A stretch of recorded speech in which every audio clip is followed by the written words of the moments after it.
Chapter 838. Seeing that Mississippi Lu had no intention of guessing, Li Yi asked tentatively, "Do you think Li Xian's hair is this long?" Mississippi Lu glanced at him and said, "I already know everything." "What, you already know everything?" Li Yi looked at her in surprise. Could it be that Rui had already told her about it? He had thought that Rui would strongly object to it, but he did not expect her to be so understanding. Li Yi nodded and said, "Since you already know, then it's fine. She doesn't want to leave Willow Lane for now, but she will enter the residence sooner or later. When that time comes, Princess Shining is no longer a child. There is a difference between men and women. Even if she is close to you, there should be a boundary." Mississippi Lu paused and looked at Li Yi. She raised an eyebrow and asked, "Willow Lane, enter the residence. Who are you talking about? What do you mean?" "You mean Shining." Li Yi stood rooted to the ground for a long time before he stood up and looked at her. "Are you hungry? Do you want me to cook a bowl of noodles for you?" Mississippi Lu nodded and said, "A little." "Go ahead. What Willow Lane? What entering the residence? We'll talk about it while we eat. Oh yes, remember to add more vegetables and vinegar." The spring festival was a very joyous occasion. No matter how much hardship and exhaustion one had endured in the past year, in the short month between the end of the year and the Lantern Festival, one would always unload the heavy burden on one's shoulders and spend a few comfortable days with the family. However, these days, Li Yi did not have a good time. The little fellow was almost 2 months old. He could barely make sounds of ah, ah, oh, oh. He was no longer as sleepy as before. While he became more active, he naturally became more restless. Rui did not ask a wet nurse or a maid to take care of the child. He got up in the middle of the night and cried a lot. These days, the two of them rarely had a good sleep. Mississippi Lu had not spoken to him for a few days because of that important matter. She kept a straight face and was cold. They hadn't even entered the residence yet.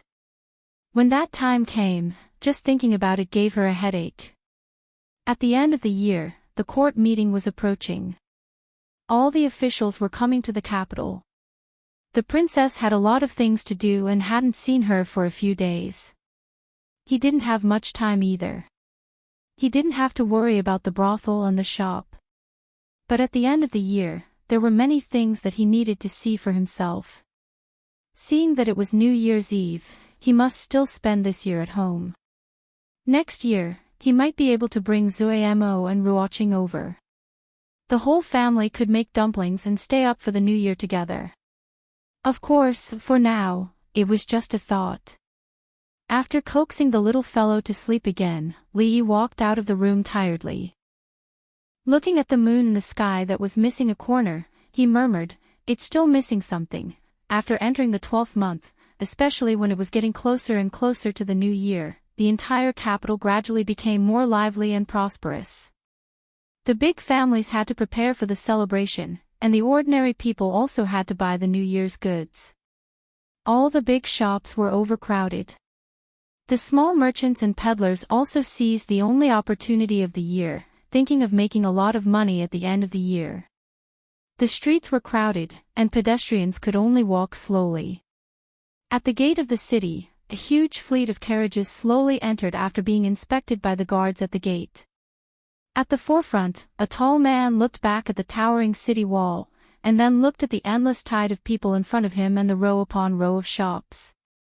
He turned his head and said, "Miss, the capital of the Jing Kingdom is much more prosperous than the last time we came here." The woman nodded and said, "Wait until we put the goods in the official warehouse first, then we can take our time to see." When the fleet of carriages turned and went to another road with fewer people, many people sighed aloud. Other people pay 30% tax to 1%, but when it comes to us, it becomes 10% tax to 1%. This is a total difference of 2 times. When we go back this time, I'm afraid it will be very good if we can keep our capital. All right, there's nothing to complain about. 30% tax to 1% is for the merchants of the Jing Kingdom. We'd better not think too much. Wasn't it 30% tax to 1% before, but this year, alas, who asked us to lose the war? After this trip, we'd better stay in the Qi Kingdom obediently. Don't take this risk easily. A low-ranking official led the fleet of carriages to the front of a government office and shouted, "There's work. Come out and receive the goods." Immediately, a man ran out from the duty room. The low-ranking official glanced at him and said, "These are the peddling merchants of the Qi Kingdom. I'll leave them to you." Then, he turned and left. "Aren't you just a doorkeeper? What's there to be so arrogant about?" The bailiff glanced at him, then turned his eyes to the crowd and waved his hand. "All of you, stand over there." Although this was only a bailiff from a small government office, none of them dared to disobey him. They stood obediently to the side. These peddling merchants were different from the merchants who owned shops here. After entering the city, they had to first register their goods in the official warehouse and pay the taxes before they could enter the market to be sold. As for the merchants from the Qi Kingdom, they were different from the local peddling merchants of the Jing Kingdom. In comparison, they were often ostracized and treated unfairly. 10% tax to 1%, so be it. The perfumes and ready-made clothes from the capital city of the Jing Kingdom are very famous. They're very popular even in the Qi Kingdom. If we trade these things back, it'll be profitable. I've heard that the women's personal belongings they sell are also very profitable. The biggest profit should be Lioli. What a pity for those damned foreign merchants. Alas, let's not talk about it. The winter weather was still a little cold. The crowd stood outside for about 2 hours before someone came out again. "Thank you, Your Excellency." A man went up to greet the bailiff with a respectful expression. After receiving the tax receipt, he glanced at it and his expression froze in an instant. He raised his head in disbelief and asked, "Your Excellency, is there a mistake in the calculation?" The bailiff waved his hand and said impatiently, "For people like you who seek personal gain, 5% tax to 1% is already too little. Pay the tax quickly and don't leave your things there and take up space. Your Excellency, this is really too much." "You can't. If you think it's too much, then you can take it back." The bailiff glanced at him and said indifferently before turning to leave. They were just a few merchants from the Qi Kingdom. Didn't they see where they were? Was this a place where they could bargain? Outside the yamen, the man leaned against the wall and cursed, "These black-hearted dogs, they're clearly trying to bully us. Lower your voice." The woman glanced at him and said, "This is the Jing Kingdom. We live under the eaves. It's better to suffer a little than to lose everything." The man nodded gloomily and asked, "Then, miss, what should we do now?" The woman thought for a moment and said, "Let's find a place to settle down first." The man's face revealed an excited expression. He licked his lips and said, "Why don't we go find the Li brothers? Didn't Li brothers say that we should go find him when we come to the capital? I haven't seen him for more than half a year and I really miss him."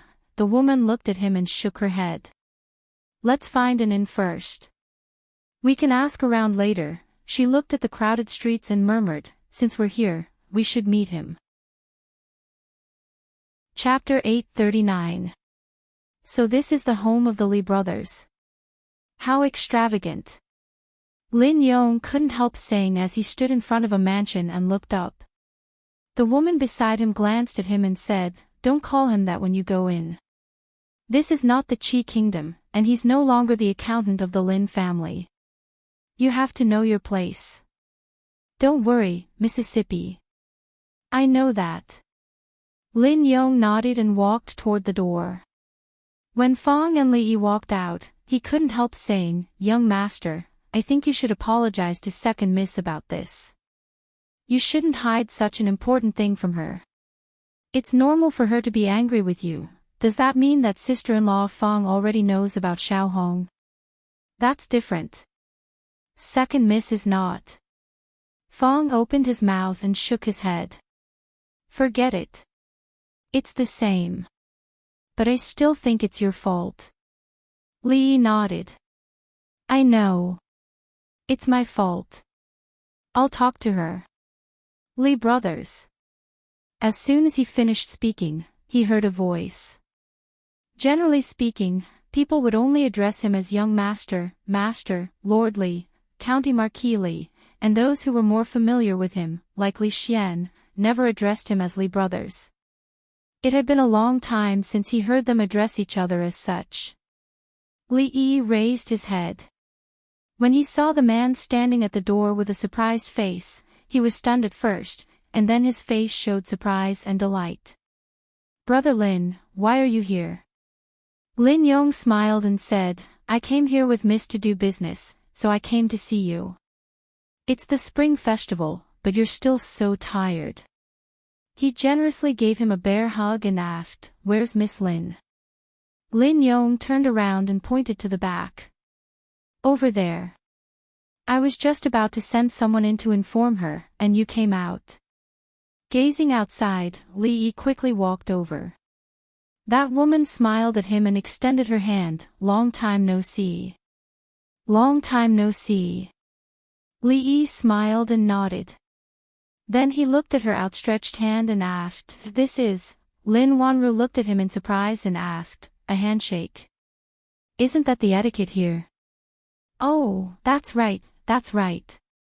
Li Yi came to a sudden realization. He reached out his hand and touched her palm gently. He asked tentatively, you guys didn't greet everyone like this all the way here, right? Lin Wanru shook her head. You're the first. That's good, that's good. Lee nodded and said, this, handshake is actually a lost etiquette in my hometown. No one uses it anymore. So, if you meet someone in the future, just salute normally. I got it. Lin Wanru looked at him meaningfully and nodded. Then she looked up at him and asked, the handshake in your hometown. Do you need to shake for so long? This depends on how long we've been apart. We haven't seen each other for more than half a year, so we should shake for a longer time. Li naturally let go of her hand and said, don't stand outside anymore. Go in quickly. Then he turned around and waved at Fong. By the way, Fong, go and inform eldest miss that a distinguished guest has arrived. When they walked into the mansion, Li Yi turned his head and asked her, it's almost the spring festival. Why did you come at this time? We're doing business. There's no difference whether we celebrate the spring festival or not. Lin Wanru smiled and said, the closer it is to the spring festival, the busier I am. In the past, I rarely stayed at home. It's just that I've traveled a little further this year. This was far more than just a little further. If it were a caravan, it would take at least a few months to travel from the Qi Kingdom. This round trip would take at least half a year on the road. Rui came out to welcome them. She first bowed to Lin Wanru, then looked at Li Yi and asked, husband, this young lady is, Li Yi introduced, this is Lin Wanru, Miss Lin, whom I've often mentioned to you. When Rui and I were in the Qi Kingdom, it was thanks to Miss Lin's care. So this is Miss Lin. Rui held her hand and said, when husband and Rui were stranded in the Qi Kingdom, it was thanks to Miss Lin's care. I've always wanted to thank you. This time, I finally have the chance. Come in, a smile appeared on Lin Wanru's face.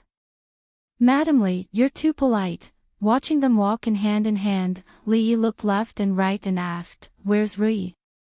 During her time in the Qi Kingdom, Mississippi Lu only had Lin Wanru as a friend.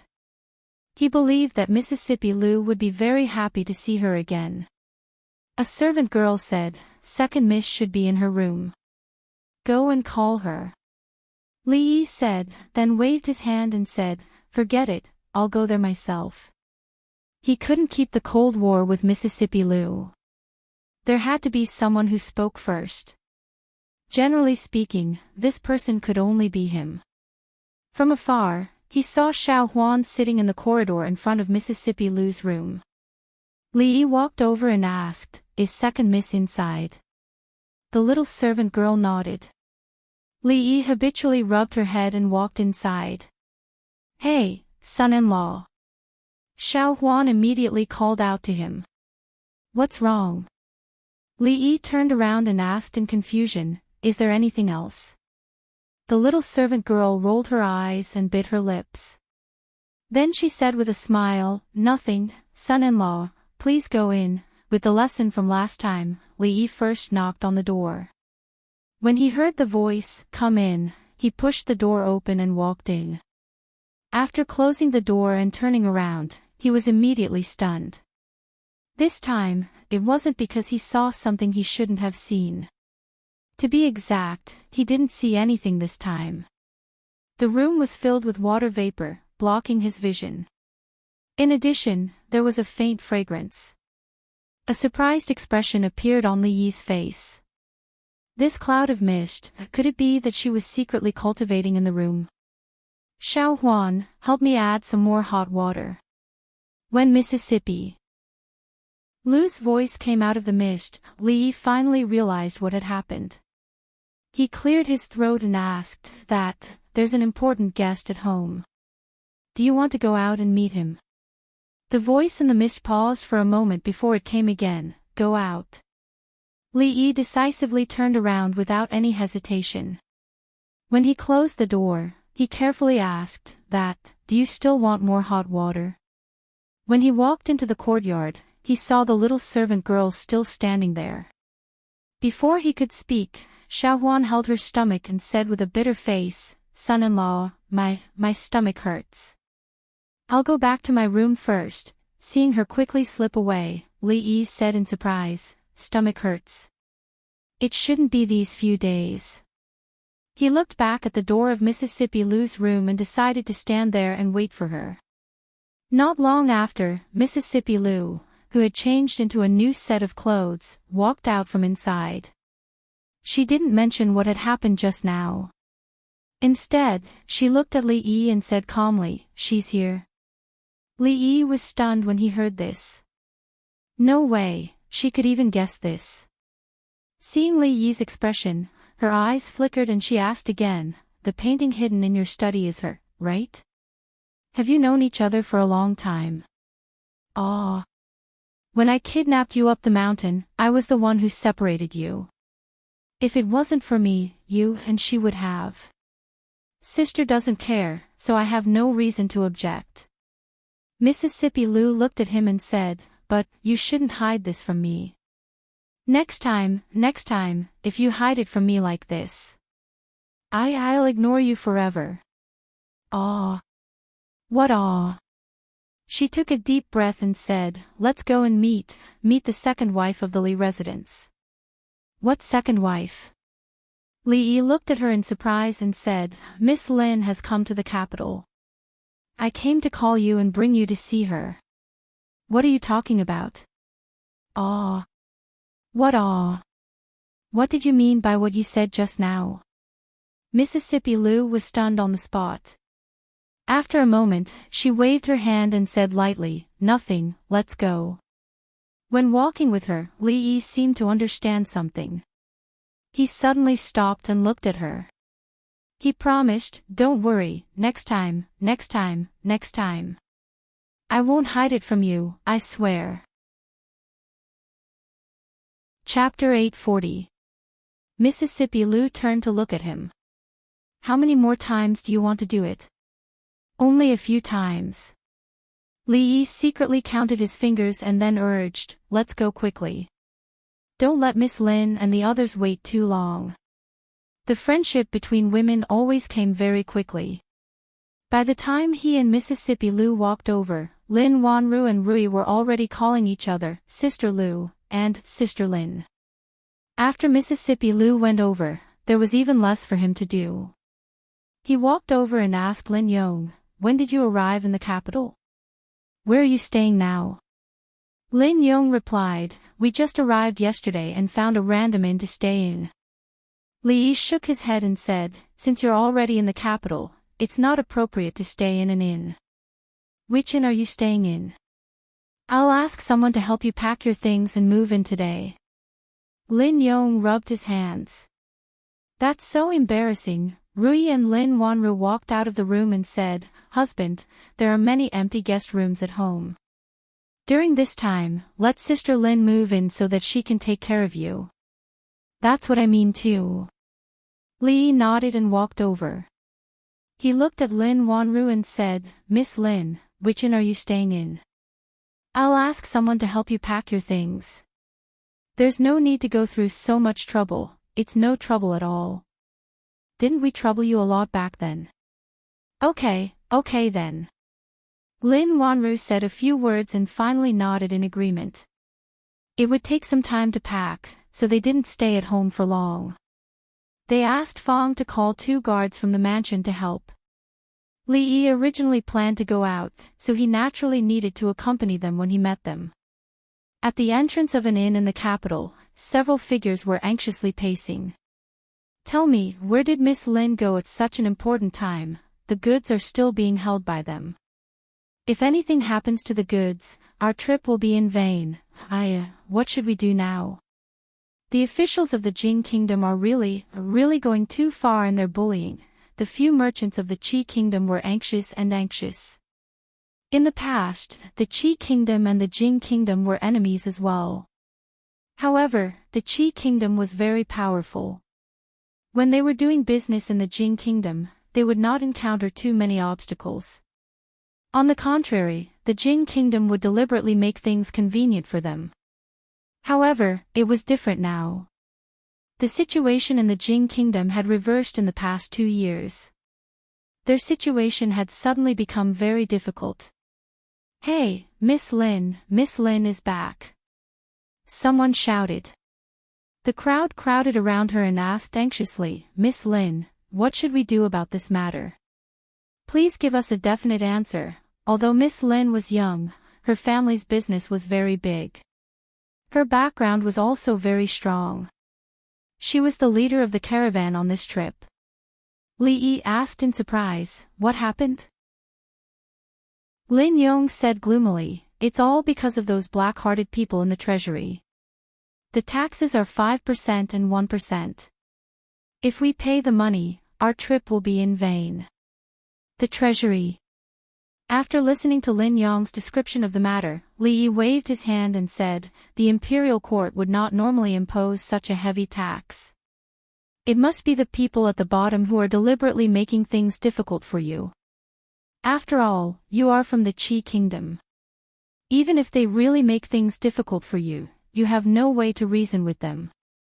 The merchants from the Qi Kingdom were speechless. Thinking back to 2 years ago, they had been so proud to be citizens of Qi. Less than 2 years later, they had been reduced to being bullied by a petty official, but this 1% tax is indeed a bit too much. Li Yi knew what was going on. He waved his hand and said, let's go. Let's settle this matter first. Lin Wanru grabbed his sleeve and asked, will it cause you trouble? What's the trouble? Li Yi smiled and said, anyway, there's nothing urgent. Let's go to the Ministry of Revenue and have a cup of tea. Do you want to wait here or come with me? Lin Wanru thought for a moment and nodded. I'll go with you. I'll go too, Lin Yong immediately said. Who is that? Watching the 3 leave, one of the merchants from the Qi Kingdom turned his head and asked the person behind him in confusion. I don't know. The accompanying Lin family shopkeeper was also at a loss. He had never heard that Miss knew any important people in the Jing Kingdom. But that person just now, why did he look so familiar? The merchants from the Qi Kingdom looked in a certain direction at the same time. Their hearts were filled with anxiety and anticipation. Now, they could only place all their hopes on this. On the street, Lin Yong asked in surprise, Li brothers, why are we not going to the official warehouse but to the Ministry of Revenue Yamen? When it comes to collecting taxes, the Ministry of Revenue is still in charge. It will be more effective to find an official from the Ministry of Revenue. Li Yi explained, more importantly, the Ministry of Revenue Yamen is closer. It was also Li Yi's first time coming to the Ministry of Revenue Yamen. After stating his identity, someone immediately went in to pass on the message. The three of them had just entered the courtyard when someone quickly ran out from one of the duty rooms. When that person ran down the steps, he almost tripped. Without even straightening his official robes, he said in a panic, "Lord Li." Li Yi patted him on the shoulder and asked, "Dr. Han, don't panic.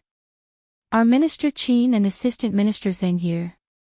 Dr. Han said in fear and trepidation, "The two lords are not in the Yamen at the moment. May I ask what Lord Li needs? Can this lowly official be of service?" This was a small matter and Li Yi thought that this Minister of Revenue would be able to handle it as well. Thus, Li Yi briefly explained the matter to him. "Don't worry, my lord. This lowly official will immediately send someone. No, this lowly official will personally ask." Seeing that Lord Li was not here to cause trouble, Minister Han immediately relaxed and respectfully spoke. He immediately waved his hand at a lowly official. "What are you standing there for? Hurry up and serve Lord Li some tea." "There's no need." Li Yi waved his hand and said, "I still have matters to attend to, so I'll be leaving first. Dr. Han, please take care of this matter as soon as possible." Dr. Han immediately bowed. "This lowly official will see you off, Lord Li." After walking out of the Ministry of Revenue Yamen, Lin Yong asked in surprise, "Li brothers, I feel like that doctor just now was very afraid of you. You must have seen wrongly." Li Yi looked at him and asked, "Am I that scary?" Lin Wanru glanced at him and didn't say anything. "That's true." Lin Yong nodded and asked, "Then where are we going now?" Li Yi thought about it and said, "It will take a while to clean up both sides. Have you eaten yet? Do you want to find a place to eat first?" Lin Yong shook his head and said, "We haven't eaten anything since morning." Li Yi turned his head and asked, "Then let's eat first. What do you think, Miss Lin?" Lin Wanru nodded in agreement. Li Yi looked up and pointed to the restaurant in front of them. He said, "This is the place." After walking into the restaurant, a waiter quickly came over and looked at them. He said apologetically, "Dear guests, I'm sorry, but we are full now. There are no more seats. Would you like to wait for a while?" Lin Yong looked at the seats that were all filled and said, "Why don't we go somewhere else?" Li Yi looked around and happened to meet the gaze of a table beside him. "Come, Brother Wu, let me toast you." Wei Junliang had just raised his wine cup and gestured to the young man opposite him when he suddenly sensed something and turned his head to look. Clatter! His hand involuntarily trembled and the wine cup fell to the ground. His face began to pale. "I'm done eating. Let's go." He quickly stood up and walked out of the door with his head down. "The dishes have just been served. I haven't eaten yet." Several young people showed surprise on their faces. When they looked over, they all stood up and left with Wei Junliang. "Oh, what a coincidence. Isn't there a seat now?" Lin Yong's face suddenly lit up. He patted the waiter's shoulder and said, "Come on, clean up that table." Lin Wanru looked back and then looked at Li Yi in surprise. She asked, "You know each other?" Among the young people at the table just now, there were indeed a few familiar faces, but she couldn't tell their names. Li nodded and said, "I know them, but I'm not familiar with them. There are seats available. Let's go." Chapter 841. On the street, a few young people walked dejectedly. One of them furrowed his brows for a long time and finally couldn't help but ask, "Junliang, Louis, what's wrong with you? You haven't even had 2 cups of wine and the dishes have just arrived. Why are you leaving?" A young man sighed and said, "Ah, Chu Ping, don't ask too much. You don't know, in short, just leave." The young man called Chu Ping was slightly anxious and asked, "Just what happened? Tell me." The young man looked at the person beside him and said, Junliang, you tell me. Chu Ping's gaze also turned to him. Wei Junliang shook his head and said, Chu Ping, you've just returned to the capital and there are some things you don't know. However, let me remind you, if you meet that person in the future, hide as far away as possible. If something really happens, your family won't be able to protect you. Which person? Chu Ping asked in confusion, then said, the person we met in the restaurant just now. Who is he? Li Yi. Wei Junliang patted his shoulder and said, remember this name, His Highness the King of Shu, Duke Qin, Royal Prince Duanyang. In the younger generation of the capital, countless people have suffered at his hands, and it's not just the younger generation. In short, remember my words, do not provoke him. After hearing about that person's deeds from Wei Junliang, Chu Ping's heart was greatly shaken. However, he still curled his lips and pretended to be disdainful. So what? This is the capital, under the feet of the emperor. We didn't provoke him. He acts so arrogantly. Even if His Majesty cares for him and can temporarily protect him, can he stop the mouths of the people of the world? Chu Ping, the way you speak is exactly the same as Grand Tutor Chu. No wonder you were personally taught by him. Wei Junliang said with a smile, I still remember how he lectured us back then, of course. Chu Ping's face revealed an expression of pride. I, Chu Ping, am filled with righteousness. I am worthy of neither the heavens nor the earth. Why would I fear a sycophant? Chu Ping, I know you have awe-inspiring righteousness. Wei Junliang laughed out loud and said, no matter what, I finally had the chance to have a meal with you today, but I ruined my mood. How about this, I will set up a new banquet at the wonderful Sound Pavilion tonight. You must give me face. Immediately, someone laughed and said, you chose the wonderful Sound Pavilion.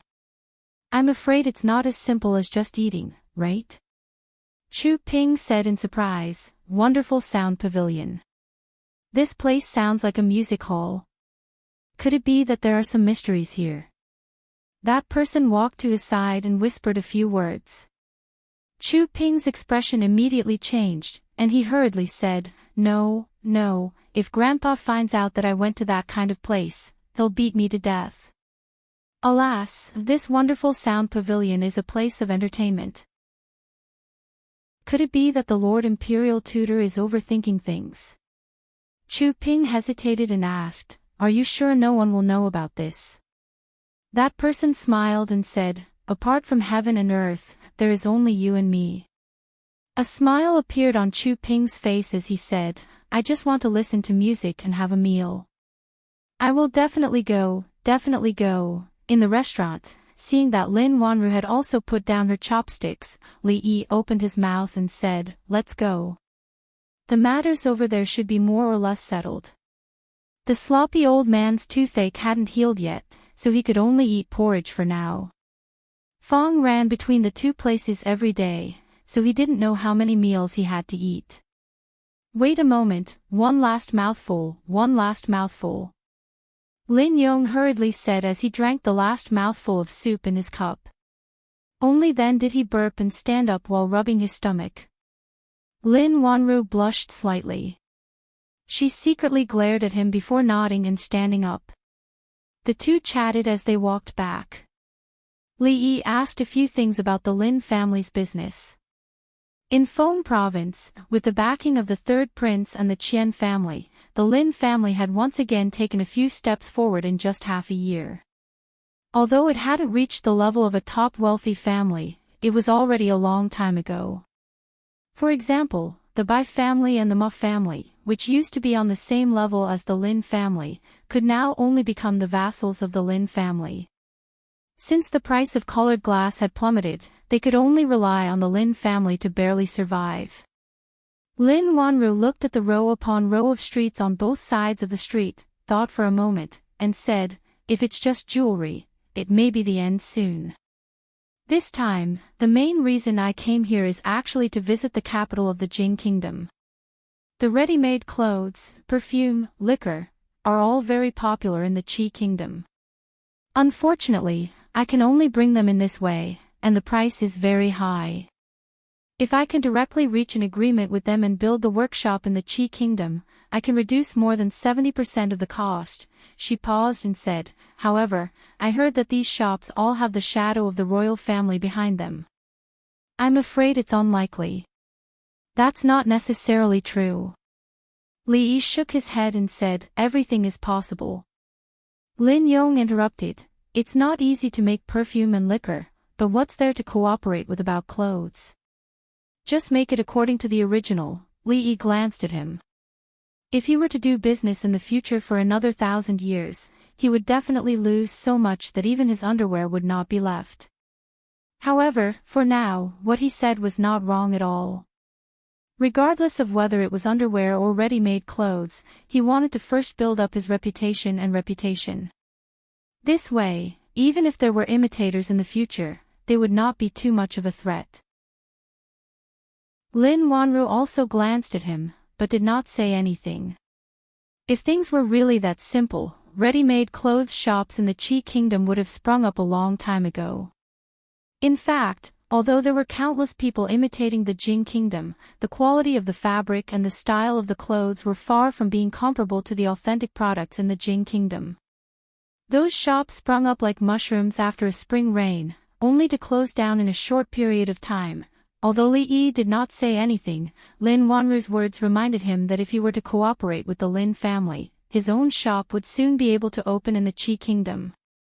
Although the Jing Kingdom was huge, there would always be a time when business would be saturated. The Qi Kingdom, this was a piece of land that had not been cultivated yet, and it was exceptionally fertile. It was just waiting for him and Miss Lin to sow the seeds. Thinking of this, Li Yi tilted his head and asked, "Seriously, does the Lin family really intend to intervene in these businesses?" Lin Wanru nodded and said, "This is also one of the important reasons why I came to the capital this time." "Can you handle it?" "It shouldn't be a problem to hire more people." Fong looked at the two figures walking side by side in front of him and rubbed his chin thoughtfully. "Li brothers." Lin Yong thought of something and was about to step forward when someone pressed down on his shoulder. "Where are you going?" Fong asked in a low voice. "I have a question for the Li brothers." "What question?" Fong put his arm around his shoulder and said, "This brother is called Lin Yong, right? The son-in-law is very busy now, don't disturb him. If you have any questions, you can ask me. I'm really sorry, this is all our negligence, and we've caused you trouble." At the entrance of the restaurant, Dr. Han said apologetically to the people opposite him, "Don't worry, we will definitely deal with this matter seriously. We will not tolerate those who are biased." We don't dare. A merchant from the Qi Kingdom looked at this official from the Jing Kingdom, and his face turned pale with fright. At a glance, he could tell that this official's status was much higher than the officials they had met along the way. He was actually speaking to them in such a polite manner. It really made them feel weak. From afar, he saw Lin Wanru walking over in front of him. Only then did he take a few quick steps forward and hurriedly say, "Miss Lin, this." Before Lin Wanru could react to what had happened, Li Yi had already walked over and said, "This kind of matter can be handled by anyone." "Why did Dr. Han come personally?" Dr. Han hurriedly said, "Lord Li, to tell you the truth, this lowly official is in charge of the official treasury. These days, the Ministry of Revenue has been busy and had no time to attend to other matters. I didn't think that these bastards would be so bold." "Don't worry, Lord Li, this lowly official will definitely investigate this matter to the end." He then raised his head and said tentatively, "This lowly official has already sent out all the goods, not a single one missing. I wonder if Lord Li, didn't you collect taxes?" Afraid that he would anger this Lord Li, Dr. Han immediately shook his head. No, not a single coin was collected." "How can this be?" Li Yi shook his head. "This tax was for the country, and for the country, it was for Emingsu, and for Emingsu, it was, in short, as a law-abiding citizen, he couldn't be given special treatment. Everything was done according to the law." Seeing Lord Li shake his head, Dr. Han's body trembled. Li patted his shoulder and said, "The taxes that should be collected still have to be collected. Otherwise, how can the country's laws be respected? Dr. Han, you must be fair, you can't be biased." Hearing this, Dr. Han's face turned bitter, and his voice sounded like he was about to cry. He nodded repeatedly. "Lord Li is right. This lowly official will collect them immediately. Chapter 842. In the Jing Kingdom, the merchants from the Qi Kingdom and those from the Jing Kingdom were naturally treated differently. It was normal for the merchants to be taxed twice as much. In fact, in the Qi Kingdom, the laws were even stricter when it came to merchants from other countries. However, even so, it was enough for the merchants of the Qi state to thank this young man from the Jing state endlessly. If it wasn't for him, they would have wasted more than half a year on this trip. Some of them would have even lost their entire family's wealth. At the same time, he secretly rejoiced in his heart. He rejoiced that he was following Miss Lin and not someone else. Thinking of the doctor's attitude just now, who would have thought that the Lin family was not only all-powerful in the kingdom of Qi, but also in the distant capital of the Jing Kingdom. Lin Wanru and Lin Yong went up to tidy up the room and left the rest to the guards from the Li family. As for the shopkeepers and waiters from the Lin family, they stayed in the inn temporarily to deal with the goods brought from the Qi Kingdom. With nothing to do, Li Yi turned to look at them and said, "It's still early. Why don't I show you around the capital?" Lin Wanru nodded without any hesitation and said, "I knew that the capital is prosperous. Even the capital of the Qi Kingdom can't compare. Now that we're fated to meet, of course we have to take a good look. Sorry to trouble you. No need to stand on ceremony with us." Li Yi waved his hand and said, "Then let's go now. It's time to go back after walking around for more than 2 hours." The capital was the capital not only because it was the outskirts of the emperor, where the imperial city was located, and the center of power in the Jing Kingdom, but also because of its extremely prosperous commerce. For Lin Wanru and Lin Yong, there were too many things here that they couldn't see in the Qi Kingdom. For example, in the shops that sold women's personal items, there would occasionally be the figures of men. In such an environment, these people could still maintain a straight face, and from time to time, they would gossip with their female companions. Lin Yong watched as Li Yi walked in, and the man surnamed Fang followed him without any change in expression. Lin Yong then walked into the shop with relief. But soon after, he was dazzled by all kinds of colorful little objects that he had never seen before. He lowered his head, not daring to look again, and hurriedly retreated. Li Yi turned around and glanced at him. He wasn't surprised by Lin Yong's actions. In fact, even the majority of men in the capital city did not have the courage to step into a lingerie shop. Of course, in the past year, there had also been some people with avant-garde ideas and artistic hearts who wanted to use their discerning eyes to personally pick 1 or 2 pieces of clothing for their female companions. At this time, Lin Wanru was just a simple businesswoman. At the beginning, when Li Yi followed beside her and accompanied her to look at these women's lingerie, her face blushed for a moment, but it soon became natural. When she stopped beside a shelf, Li Yi asked, "How is it?" Lin Wanru was surprised and asked, "What do you mean how is it?" "How I feel about this place." She was stunned for a moment, then looked around and said, "Be it the fabric or the weavers, they are all very high quality. Although there are many styles, each one is extremely beautiful. You can see that the designer of these things have put in a lot of effort.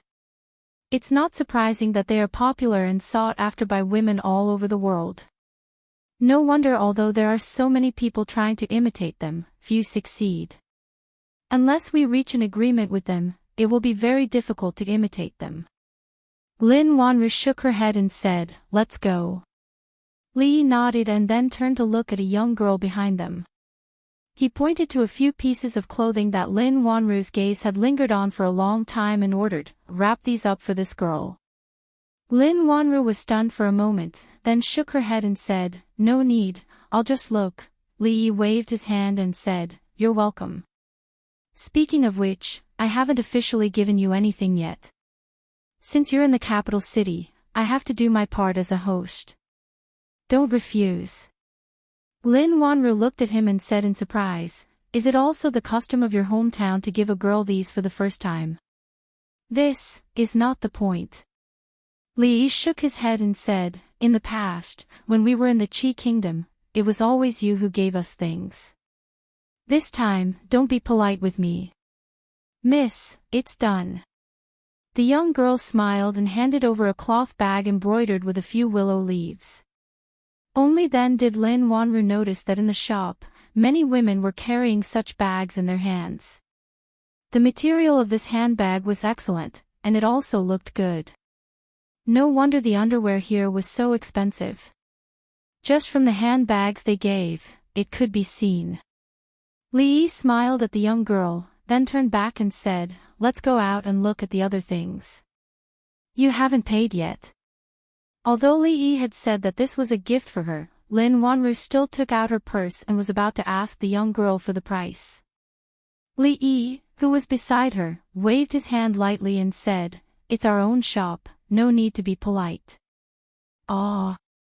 The purse in Lin Wanru's hand almost fell to the ground. She looked at him in a daze and murmured, "This shop, is it your family's?"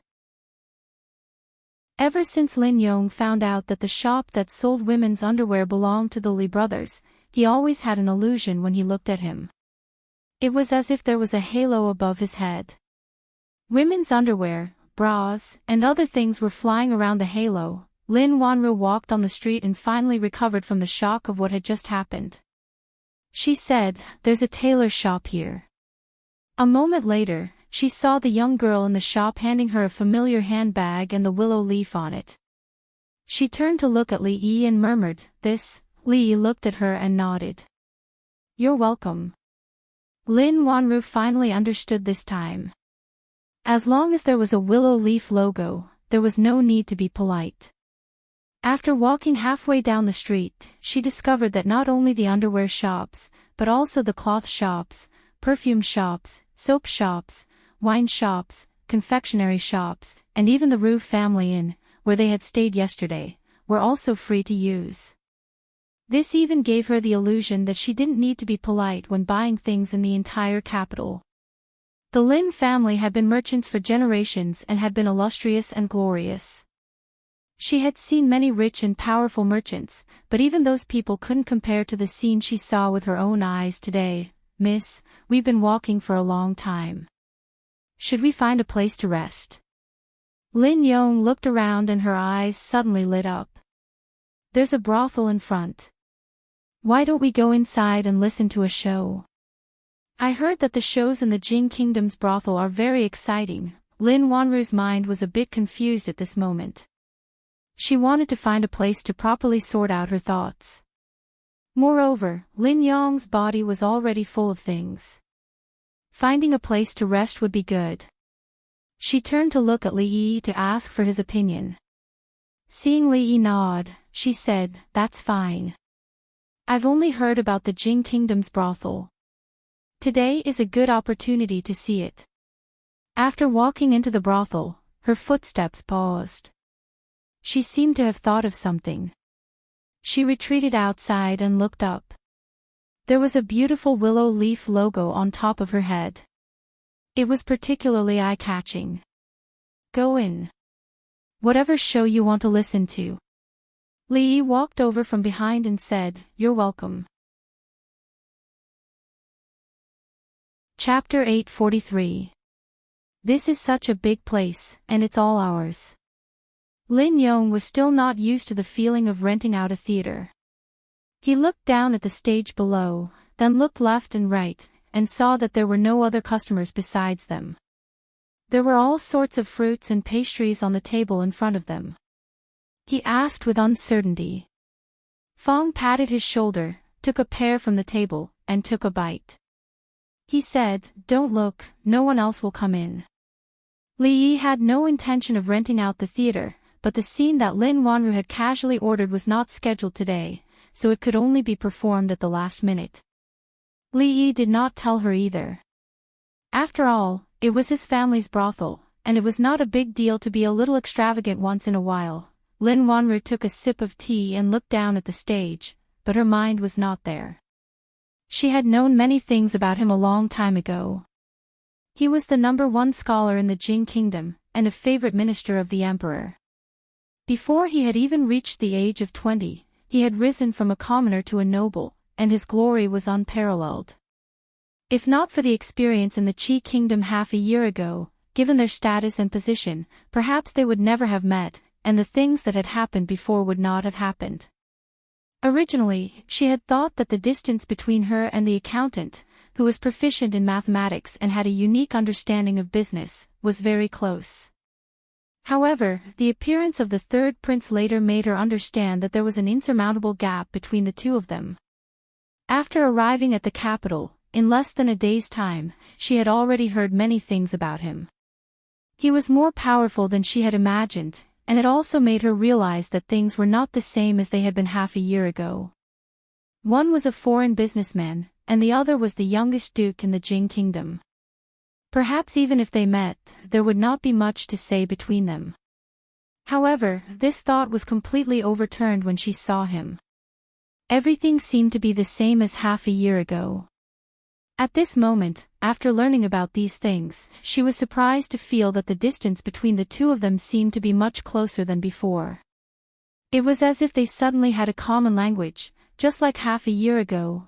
Li Yi turned to look at Lin Wanru and asked, "You just said that the Lin family wants to get involved in industries other than jewelry. Is it true?"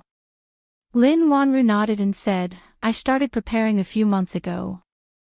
This time, I came to the Jing Kingdom to see more and learn more. I thought it would be best if I could cooperate with you on perfume and ready-made clothes, but I didn't expect." She looked at Li Yi and shook her head. "I didn't expect such a coincidence. Actually, a few days ago, I also thought that the business in the Jing Kingdom would eventually reach saturation. I also had the idea of expanding these businesses to the Qi Kingdom. But after all, it's a neighboring country, and the relationship between the two countries is so tense. If the merchants from the Jing Kingdom were to go there, I'm afraid that they would encounter a lot of trouble and obstacles." He looked at Lin Wanru, wanting to say something but hesitated. How about, the two of them spoke almost at the same time and were stunned at the same time. When they looked at each other, they understood each other's thoughts. "It's a pleasure to cooperate with you." Li Yi smiled and reached out his hand. Lin Wanru also reached out and shook his hand without hesitation. "From now on, we're a family, so soon." Fong opened his eyes wide and looked at this scene in disbelief. The two figures who had just walked into the door of the private room stopped. Wan Ruoqing looked puzzled. Xing Zumo's eyes stopped on the two for a moment and she asked in a low voice, "Did I disturb you?" Li Yi and Lin Wanru looked back and were slightly stunned. Then, they naturally let go of their hands. He shook his head and said with a sincere expression, "No, of course not." Lin Wanru looked at him, then looked at the two girls in front of her, and asked, "These two girls?" Li Yi stood up and introduced the two women to her before saying, "This is Lin Wanru, Miss Lin." The three women nodded slightly. Xing Zumo looked at them and said, "We're just here to take a look. We won't disturb you." Her gaze swept across Li Yi's body, then she left with a smile. "Sorry, I'll leave you for a moment." Li Yi naturally saw the deep meaning in her eyes. He smiled apologetically at Lin Wanru and immediately followed her out. Lin Wanru looked at the figure disappearing at the door and a thoughtful expression appeared on her face. Fong stood to the side and shook his head slightly when he saw the confusion and thought on her face. Somewhere in the brothel, in a room on the second floor, seeing Li Yi walk in, Ruoqing quietly left and gently closed the door. The Luo Shui goddess was flipping through a picture book. Li Yi explained, "This is Miss Lin, you don't need to explain anything." Zumo rolled her eyes and said, "It has nothing to do with me anyway." Li sat beside her and said, "How can it have nothing to do with you? If it weren't for Miss Lin, you wouldn't have seen me a long time ago." Ha! Confusion and worry immediately appeared on her face. Why? What happened? Li briefly told her what happened in the Qi Kingdom. If it weren't for her, he and Mississippi Lu would be in a much more dangerous situation. What about the family you mentioned just now? Miss Lin's family is in business. This time, I plan to sell perfume and ready-made clothes to the Qi Kingdom, so I can only cooperate with Miss Lin. In the future, the two families will benefit each other. If we aren't family, what are we? Then why are you holding hands? It's a kind of etiquette to show that the cooperation has been achieved.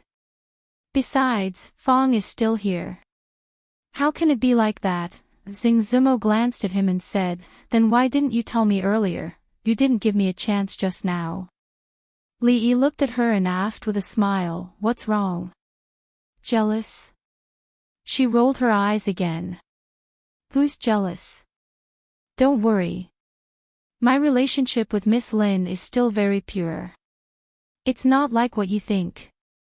Li put his arm around her shoulder and said, "But, I quite like it when you're jealous, I'm not." Her face was a little red.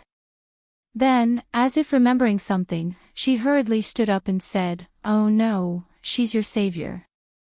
Was I a little impolite just now? So you know that you were impolite. I thought you. Oh, anyway, it's all your fault." She glared at Li and then quickly ran out. Li shook his head. At this moment, she must have gone to cultivate her relationship with Miss Lin. It was not very suitable for him to appear. His business was developing towards the Qi Kingdom, and the Lin family was undoubtedly the best partner. However, the specific cooperation method still needed to be discussed slowly. At least for now, the two of them had reached an agreement. There was still a long way to go. She still had to stay in the capital for a long time, so there was enough time to discuss. There was a pen and paper on the table in the room. Since he had nothing to do, he walked over and sat down, ready to write down some preliminary ideas. This was Ruoqing's room. The room was clean and tidy. There was a thick pile of books on the table, most of which were scripts. On one of the open pages, there were her comments. The pleasing hairpin-style small regular script was just like her. At first glance, it gave people a feeling of delicacy and elegance. The ink was still wet, so he couldn't close the book directly. There was no extra space on the table. Li looked around but couldn't find any space. He had to open the drawer next to the table and put the open book in it horizontally. The size was just right. When he closed the drawer, his hand paused, and a surprised expression appeared on his face. Then, he took out the book again. In addition to the book he took out, there was only a thick booklet in the drawer, and some yellowed paper under the booklet. Li subconsciously reached out his hand, but stopped in midair. Since she put it in the drawer alone, it might be something very secretive or important. He just touched other people's things without their permission. It seemed, maybe, not so good. Chapter 844. Li thought about it and decided to close the drawer. If this was Zui Mo's, with their current relationship, he might really open it secretly to see if she had scolded him in the diary or if she had any little secrets. But Ruoqing was different. She was so beautiful that he couldn't bear to do anything sinful. The moment he closed the drawer, his eyes inadvertently swept over the yellowed paper at the bottom, and his hands paused again. The paper was a little old and wrinkled, and he could vaguely see some lines and handwriting on it. It was very familiar. Li hesitated for a moment, took out the thick book with a blank cover, put it on the table, and carefully took out the paper below. The doubt on his face deepened, because the familiar feeling also deepened. The paper was very old. He opened it carefully, and the lines and handwriting were clearer. The first thing he saw was a poem written on it. To be exact, it was a word. Delicate clouds play tricks, flying stars spread hatred, the silver river crosses in the dark. It was, Immortal Magpie Bridge. When he completely unfolded the paper, the lines gradually took shape. It was a woman in a palace dress, with colorful ribbons flying behind her. Opposite the woman was a man in coarse clothes. In the middle was the Milky Way outlined by a few strokes, and under the feet of the two were countless birds drawn by 2 strokes. It was a meeting on the Magpie Bridge drawn by simple strokes. The words were very ugly, and the simple strokes seemed extremely childish to him now, but the words were written by him, and the painting was also drawn by him. This was the sky lamp that he and his little maid had personally released on the double 7th day of the first year of Jinghe. Later, the sky lamp was picked up by Wan Ruoqing, and this, Immortal Magpie Bridge, also spread out. The interaction between him and Wan Ruoqing probably began from this sky lamp. It was just that he didn't expect that this thing, which Li Yi himself had long forgotten, would be brought to the capital city by her and kept until now. Li Yi stared at the lines on the paper in a daze for a long time before he folded it again and put it back in its original state. He picked up the book again. When he was about to put it back, he opened it and took a look. It was the first day of the 7th month in the first year of Jinghe. After flipping another page, it was already the 7th of July, and then the 13th of July. This was obviously a diary, and it was not the kind that was recorded every day. As for why it started in July, it might be because she had just finished her previous diary, or maybe she had just developed the habit of writing a diary at that time. This was not important. What was important was that this was her diary. Li Yi only glanced at it and didn't look at it again. He closed it and carefully put it back. If it was some other kind of book, it wouldn't be a big deal to look at it. However, it was somewhat immoral to read someone else's diary after knowing it was someone else's. The few articles that she had accidentally glanced through were nothing more than things that happened in the brothel, or a talented man or woman who had written a good poem at a poetry meet, and she copied it down. There was also a prayer lantern that fell from the sky at a certain poetry meet, and it happened to land at her feet with a good poem written on it, and something like that. The diary was a very private thing. If there was a woman's worries written in it, it would be inappropriate for him to peek at it again. However, what worries could Ruoqing have? Just thinking about it made his heart itch. Should I look at it again, just one look? His hand pressed on the diary, and his heart was hesitant. Just when Li Yi's mind was a little confused, there were footsteps coming from the door again. Wan Ruoqing gently pushed the door open, and there was a trace of panic on her pretty face. When she saw Li Yi sitting in front of the table and writing something, she finally felt relieved. Li Yi turned around and glanced at her. He pointed to a book on the table. The page that you just read, I helped you fold it. Next time, just find the page with the corner. Wan Ruoqing came over and nodded. It is a script written by someone. Old Sun thought it was good, so he brought it to me yesterday for me to review. Her eyes inadvertently glanced at the drawer next to the table, and then quickly moved away. Li Yi pretended not to notice her gaze. He pointed to the bedside and gestured for her to sit down. Then he said, "How many states are there now that we haven't explored?" "There are 5. Wan Ruoqing did not think too much and gave the answer. "These 5 states are all barren lands. We have sent people there before, but in the end, they did not succeed. It doesn't matter. In that case, we can just abandon these 5 places." Li Yi shook his head and said, "What do you think, if we go to the Qi Kingdom?" Wan Ruoqing said in surprise, "You mean, bring our brothel to the Qi Kingdom?" Li Yi nodded. Wan Ruoqing frowned slightly. She thought for a moment and said, "The Qi Kingdom is different from the Jing Kingdom. If our people go there, they will definitely encounter unimaginable obstacles. It's fine if it's just for show, but if it's for gathering information, when it came to the brothel, she became serious. She seriously analyzed the pros and cons of developing the brothel in the Qi Kingdom, and how they should go about it if they really had the idea. Li Yi listened to her while thinking about other things. Since she entered the room, she had glanced at the table 3 times, intentionally or not.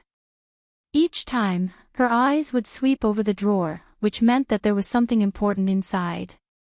It made her, who had always been steady, panic. Li Yi looked at the blank diary on the bookshelf in his mind. After a long time, he let out a long sigh of relief. At the same time, his mind moved. The book slowly turned to a page. 2 pages. Countless pages. The 7th day of the 7th month in the 1st year of Jinghe. Poems can fall from the sky. I wonder who Li, the one who wrote, "If love lasts for a long time, how can we stay together day and night," is, the 15th day of the 8th month in the 1st year of Jinghe. May we live together for a long time. So he is Li Yi. I should have thought of it. Jinghe, he's actually our neighbor. But he's so talented. Why does he act like a businessman? Oh no, he offended so many people tonight. Will it affect his career? It's all my fault. I shouldn't have gone tonight, he's injured. I don't know if it's serious or not, thanks to him today, elder son and the others don't have to leave. The sisters also have food to eat. It seems that we owe him too much, his wife is so beautiful. She's a good match for him. Is he going to the capital? When will he come back? He's finally back. He wrote so many poems for Zuemo. Even Zuemo herself was shocked. Zuemo is also. The capital is really big. Can the brothel really open all over the capital and all over the Jing Kingdom in the future? Zuemo is also here. That's great. She should be very lonely in Qing and Prefecture.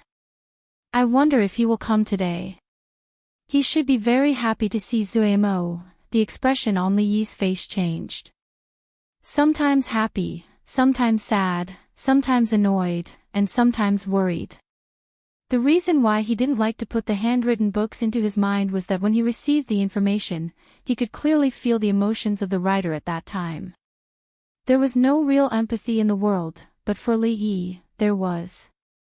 Although he had never experienced anything like this before, the emotions that were revealed between the lines would be experienced by him in the process.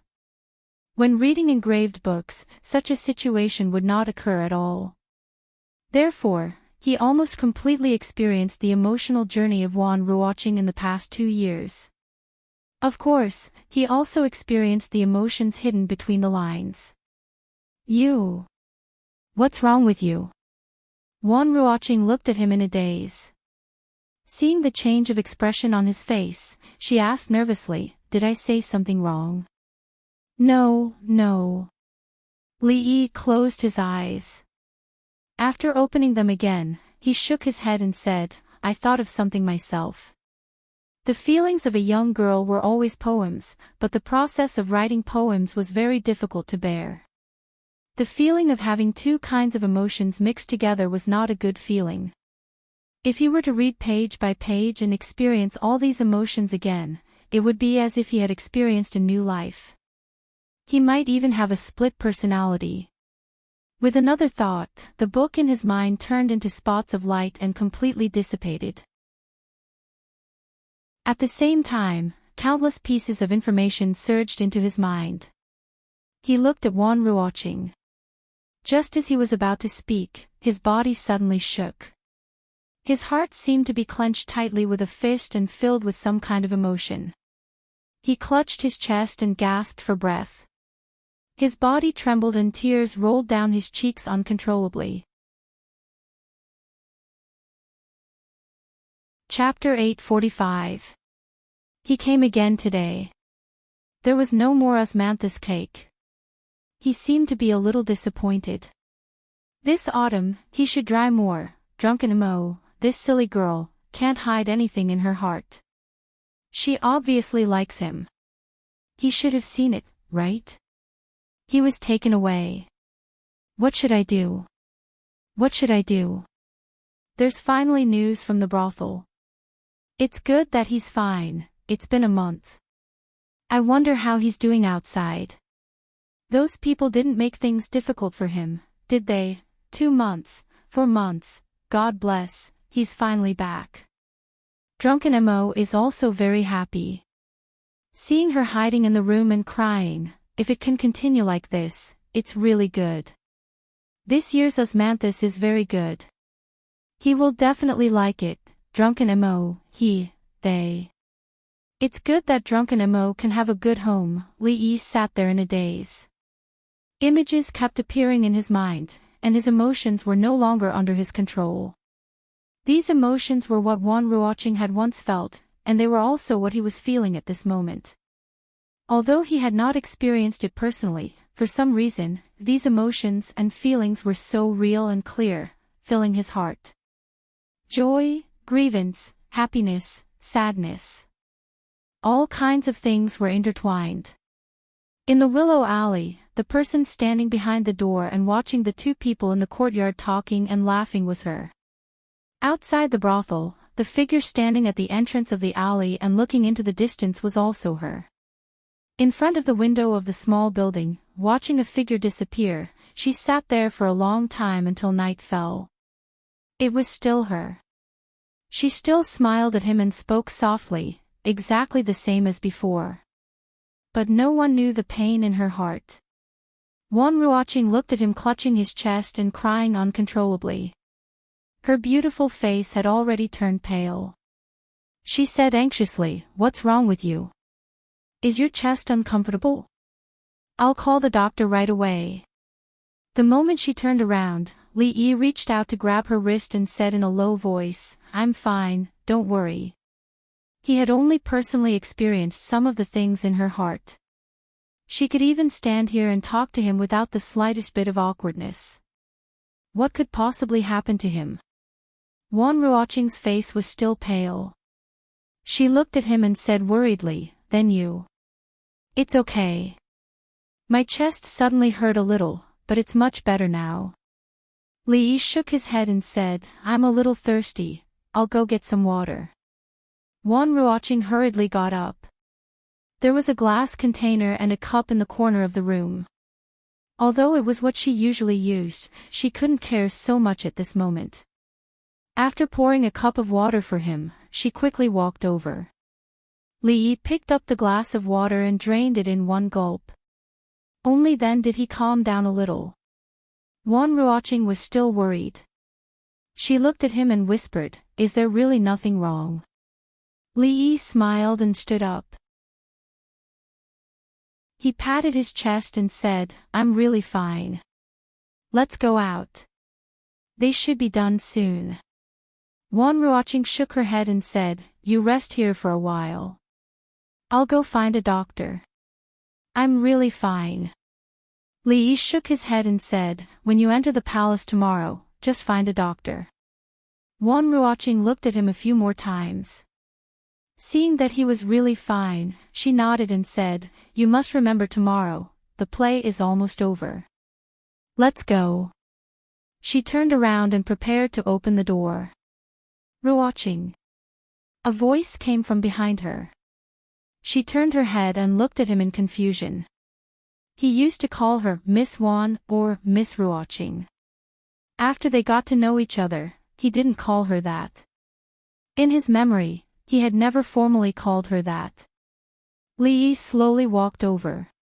He looked at her and said in a low voice, "Can I hug you?" She was startled and didn't believe her ears. She raised her head to look at him. Li Yi opened his arms and took a deep breath. Just for a moment. She looked at the smile on his face and her heartbeat sped up. She clasped her hands together and didn't know what to do. After hesitating for a long time and seeing that he still didn't put his hands down, she slowly opened her arms. Li Yi embraced her and put his hands around her waist. He slowly closed his eyes.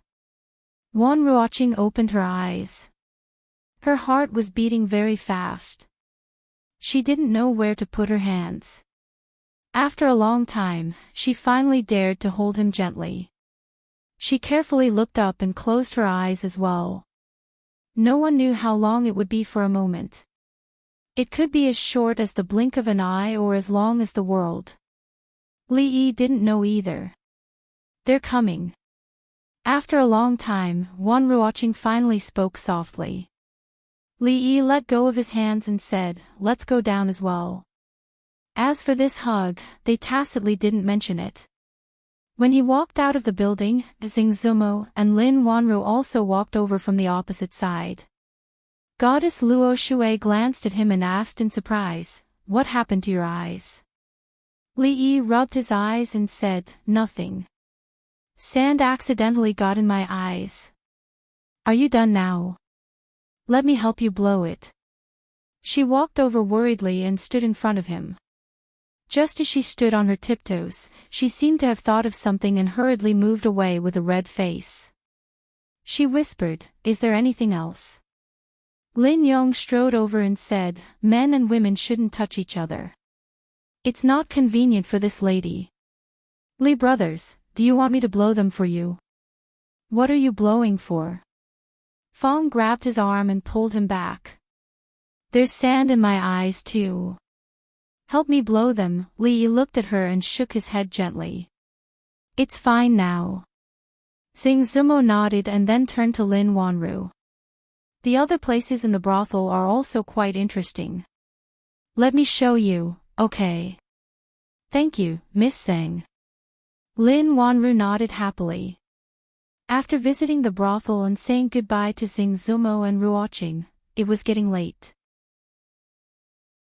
Although there were still many places they hadn't been to, there was still a lot of time after today. They were not in a hurry, so they directly returned home. Usually, when he had time, he would cook by himself. When there were guests coming from afar, cooking a table full of exquisite dishes was the most basic way to treat guests. Lin Yong was dragged out for a drink by Fong. Lin Wanru and Rui were talking in the room. This time, Mississippi Lu took the initiative to help in the kitchen. Xiao Huan hid far away when she saw her. Because of what happened last time, she was tied up in the room and spanked by Mississippi Lu. For the past 2 days, when she saw Mississippi Lu, she would hide as much as she could. If she couldn't, she would pretend to be pitiful. Except for meals, they almost didn't appear together these days. Li didn't regret peeking at Ruoching's diary. What he regretted was that he directly imprinted it into his mind. His mind was now filled with 2 kinds of emotions. Every time he experienced the other emotion, his nose would sting and tears would flow uncontrollably. "You're crying?" Occasionally, when she raised her head and found that his face was covered in tears, Mississippi Lu's surprised voice came from the side. Li held a wooden shovel in his hand and looked back at her. He shook his head and said, "There's too much smoke, I'm suffocated." In the kitchen, the last soup was boiling. Li washed his face and walked out of the courtyard. Mississippi Lu took something out of her arms and threw it over. A dagger. Li caught the thing she threw over. After looking at it, he slowly pulled it out. "This is for you.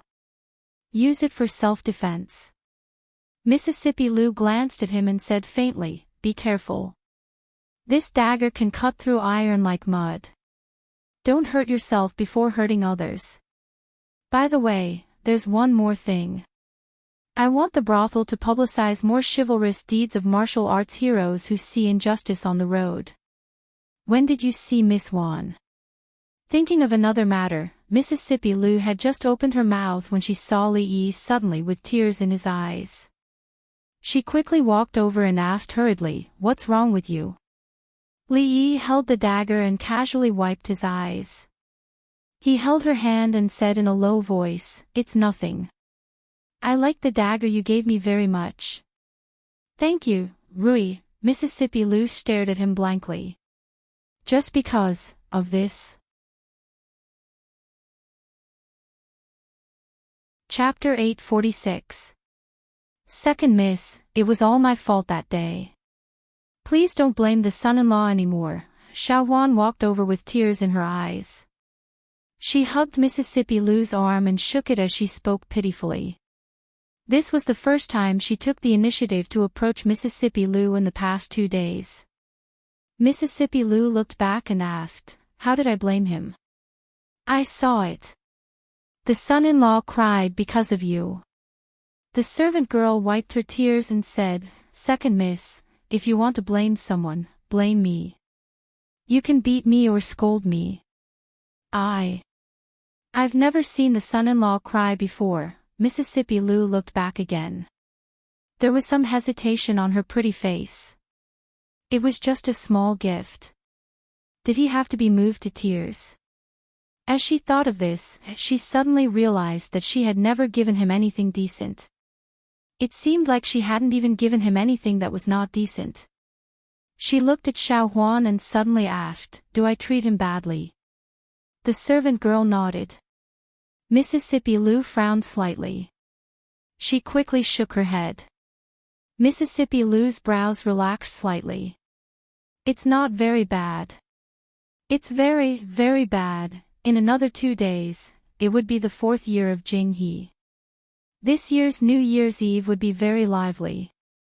Old mistress had already said that they would spend the New Year's Eve here." This was naturally for the sake of the young master of the Li family. In addition, because Lin Wanru had helped him and Mississippi Lu, Rui now regarded her as half a family member.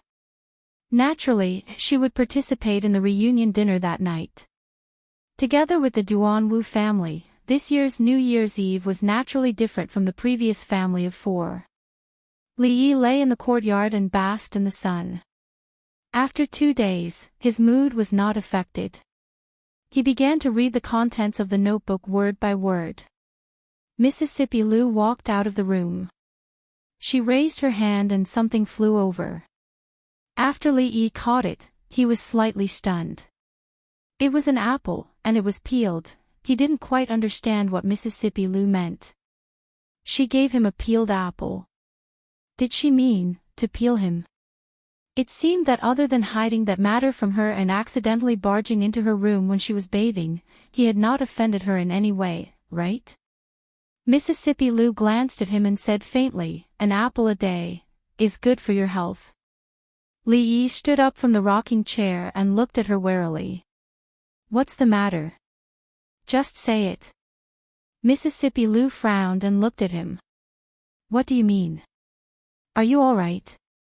Li Yi looked at her suspiciously. "Is this apple poisonous, or did you smear laxatives on it? Forget it if you don't want to eat." Second Miss Lu snatched the apple from his hand and took a bite. Then, she turned around and left without looking back.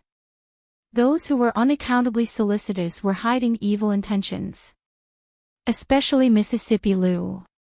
She actually peeled an apple for him personally. He would never believe that she had no ulterior motives.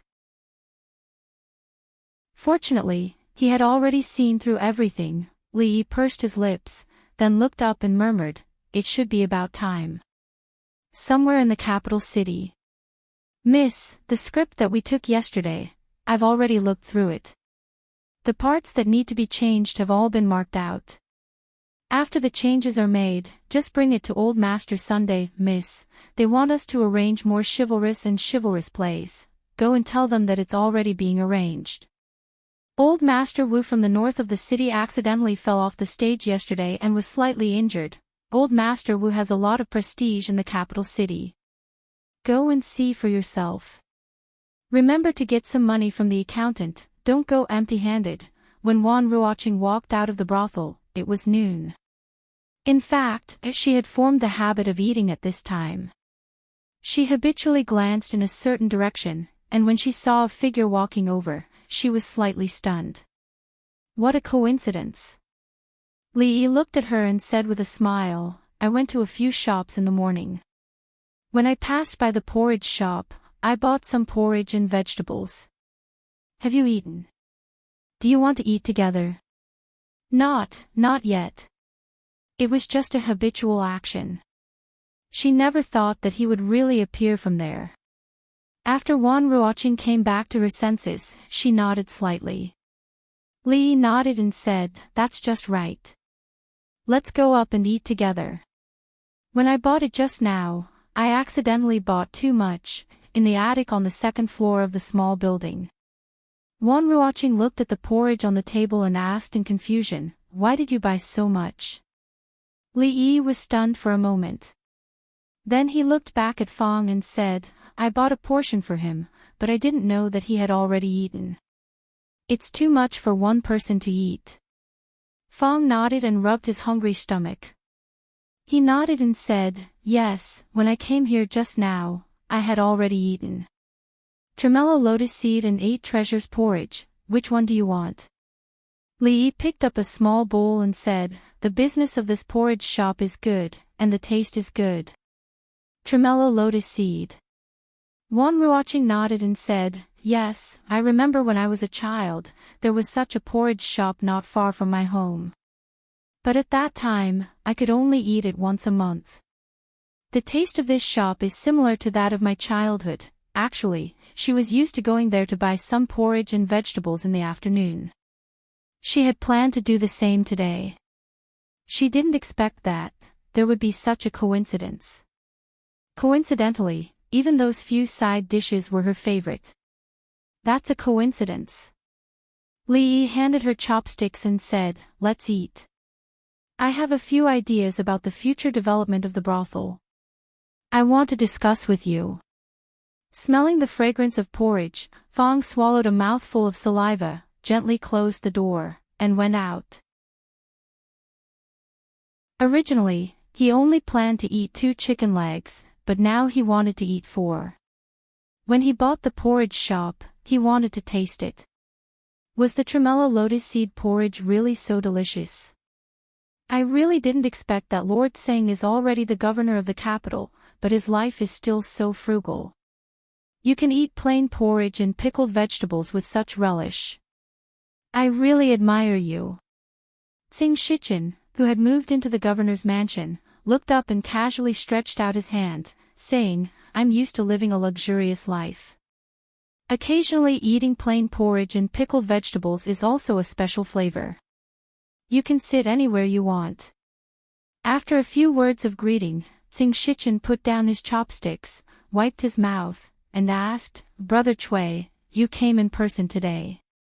Did something big happen?" Chui Qingming smiled and said, "Can't I come here to sit if there is nothing important?" Tsing Shichen only smiled and didn't reply, because he knew that this second in command of the Chui family wouldn't come here so easily if there was nothing important. As expected, Chui Qingming said, "Lord Tseng was once taught by Grandmaster Chu, so you must understand him very well. What do you think we should do to obtain Grandmaster Chu's full support?" Tsing Shichen raised his brows, then said calmly, "To be honest, if it's Grandmaster Chu, I think it's better to stay put. Rashly roping him in would have the opposite effect." "Why?" Chui Qingming asked with a frown. Tsing Shichen shook his head. 20 years ago, Grandmaster Chu began to travel and give lectures, no longer directly involved in the court affairs. Disturbing him now will only bring disgust. Moreover, Grandmaster Chu has always abided by the ancestral rules and hasn't alienated His Highness all these years. Once something happens, he will definitely support His Highness based on the imperial court and ancestral rules, so there is no need to rope him in." Hearing this, Chui Qingming thought for a moment before nodding and saying, "That makes sense.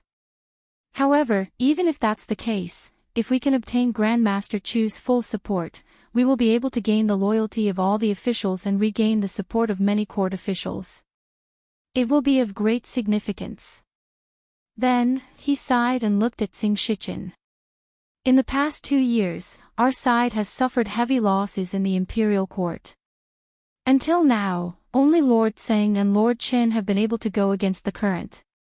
It is truly rare. Otherwise, our side's morale would really plummet, and it would be difficult to recover." Tsing Shichen shook his head. "I was just lucky, there's no need for Lord Tsing to be so modest. Then, the two of them discussed a few more matters.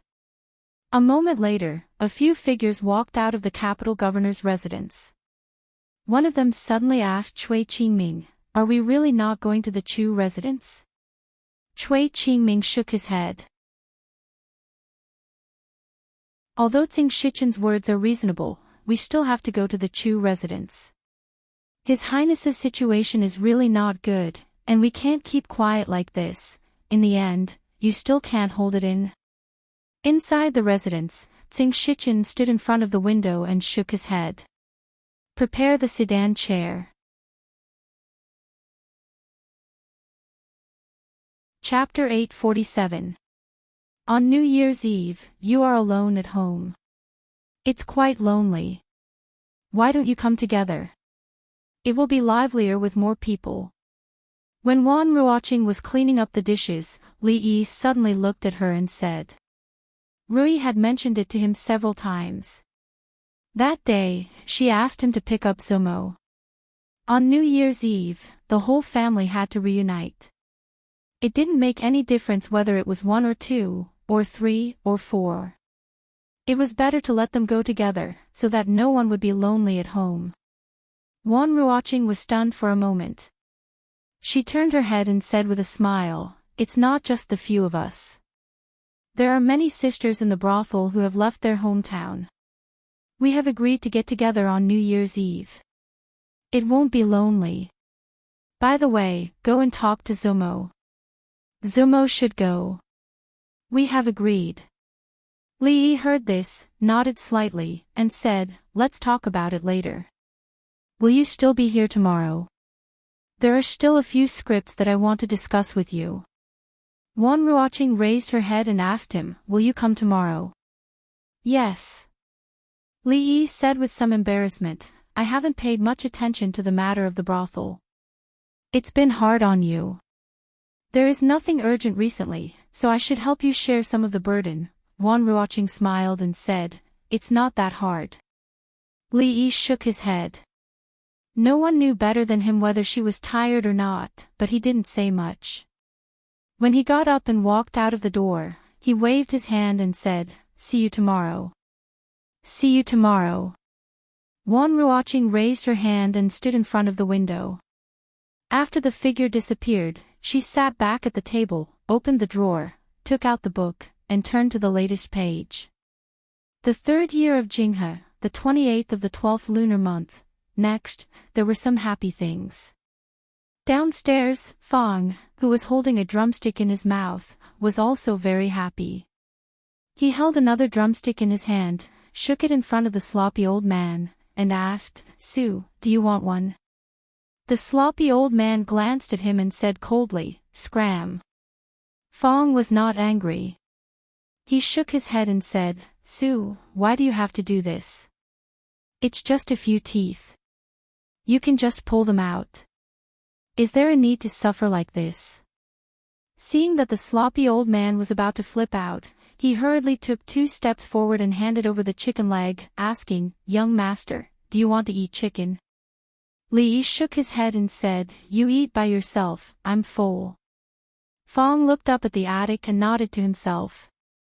After such a long time, no matter how hungry the son-in-law was, he should be full by now. In front of the sloppy old man, he took a big bite of the drumstick before quickly catching up with Li Yi and asked, "Young master, do you know what Mars guarding the heart means? Where did you hear about Antares guarding the heart?" Li Yi got on the carriage and casually asked. "When I was buying the drumstick just now, I heard it from someone." Fong replied, "But I didn't really understand what they said." Antares refers to a star in the sky. The heart, Antares, is also a star in the sky. Antares guarding the heart means that these 2 stars meet in the sky. Li Yi thought about it and explained. In fact, these 2 stars were thousands of miles apart, and their sizes were trillions of times different. How could they meet? The so-called Antares guarding the heart was just a visual phenomenon. So it's just 2 stars. Fong curled his lips and put his interest back on the drumstick in his hand. It's not just 2 stars. Antares is called the Star of Misfortune, and Antares represents the Emperor. The meeting of the Star of Misfortune and the Emperor means that the Emperor is in trouble. Antares guarding the heart was actually a kind of astrological geomancy. It was pure nonsense, but in the feudal era, many people believed in this. There was a department in the imperial court that specialized in this kind of thing. It was called the Imperial Astronomer. When they had nothing to do, they would look at the stars and use the astrological signs to predict good or bad luck. Old Fong asked in surprise, "Is that star really that powerful? Is that for real?" Li Yi looked at him snappily. "Of course it's bullsh**t, eat your drumstick." This matter, to put it nicely, was called Antares guarding the heart. To put it bluntly, it was the Emperor was in trouble and it was time for him to pass away. Of course, there were so many emperors in the world. Jing Kingdom, Zhao Kingdom, Qi Kingdom, Wu Kingdom. Which one would pass away depended on the luck of these emperors. Li Yi wasn't worried about this. Although the old emperor's body wasn't good, he was now taking good care of himself. He wouldn't pass away so soon. Besides, he didn't believe in this. This was something that Li Yi already knew when he was in Ning Wangfu. Not thinking about this matter, he waved his hand and said, "Let's go home." Fong nodded, wiped the grease off his mouth, and asked, "Which home?" In the small courtyard of Willow Lane, Xing Zumo shook her head and said, "I'm not going. I want to stay here with Sister Ruoqing." Li Yi said, "You can go together." She still shook her head. Li Yi looked at her and said, "But you can't live here for the rest of your life." "Why not?" She glanced up at him and said, "I'll stay here. Anyway, with Sister Ruoqing accompanying me, I have things to do every day. No one will bully me." "Who will bully you?" Li Yi looked at her and said after some thought, "Besides, Ruoqing will marry someone one day." "What will you do then?" Xing Zumo was startled. She really hadn't thought about this. Li Yi looked at her and said, "At that time, will you still live here with Xiao Chui?" For some reason, thinking of Sister Ruoqing getting married, she felt particularly uncomfortable. A thoughtful expression appeared on her face, and she suddenly looked up at Li Yi and said, "How about you marry Sister Ruoqing as well? The 2 of us can take care of each other. It's the same no matter where we are." This time, it was Li Yi's turn to be startled. Happiness had come so suddenly. So Xing Zumo was also so reasonable. He thought about it and said, "What you said is not unreasonable. Is it reasonable?" She looked at him with wide eyes. Although she seemed to be smiling, the curve of her mouth was full of danger. "What you said doesn't make sense at all." Li Yi covered the soft flesh on his waist and said, "Have you asked for Ruoqing's opinion?" "Have you asked for my opinion?" She looked at Li Yi and suddenly let go of her hand. She lowered her head and said softly, "Actually, Sister Ruoqing met you before I did, and I can see that she also likes you very much. She just always hides those words in her heart. The 2 of us have always been together. Seeing her marry someone else, I will also feel uncomfortable. How about, you consider what I just said?" Li Yi shook his head and said seriously, "Don't talk nonsense. It's not good for Ruoqing to hear this. Jumping into a pit once was enough. How stupid was he to fall in the same place twice?" She looked at Li Yi, blinked, and then laughed. Okay, I was just joking. I won't let Sister Ruoqing know. You can't make this kind of joke so casually." Li Yi glared at her and gave her a serious ideological education before leaving in satisfaction. Outside Willow Lane, when he got into the carriage, Fong lifted the curtain and asked, "Young master, which home are we going to this time?" "To the palace." Li Yi waved his hand. "No, I'm really going home this time. There were 2 days until the court conference. Her Highness must be very busy."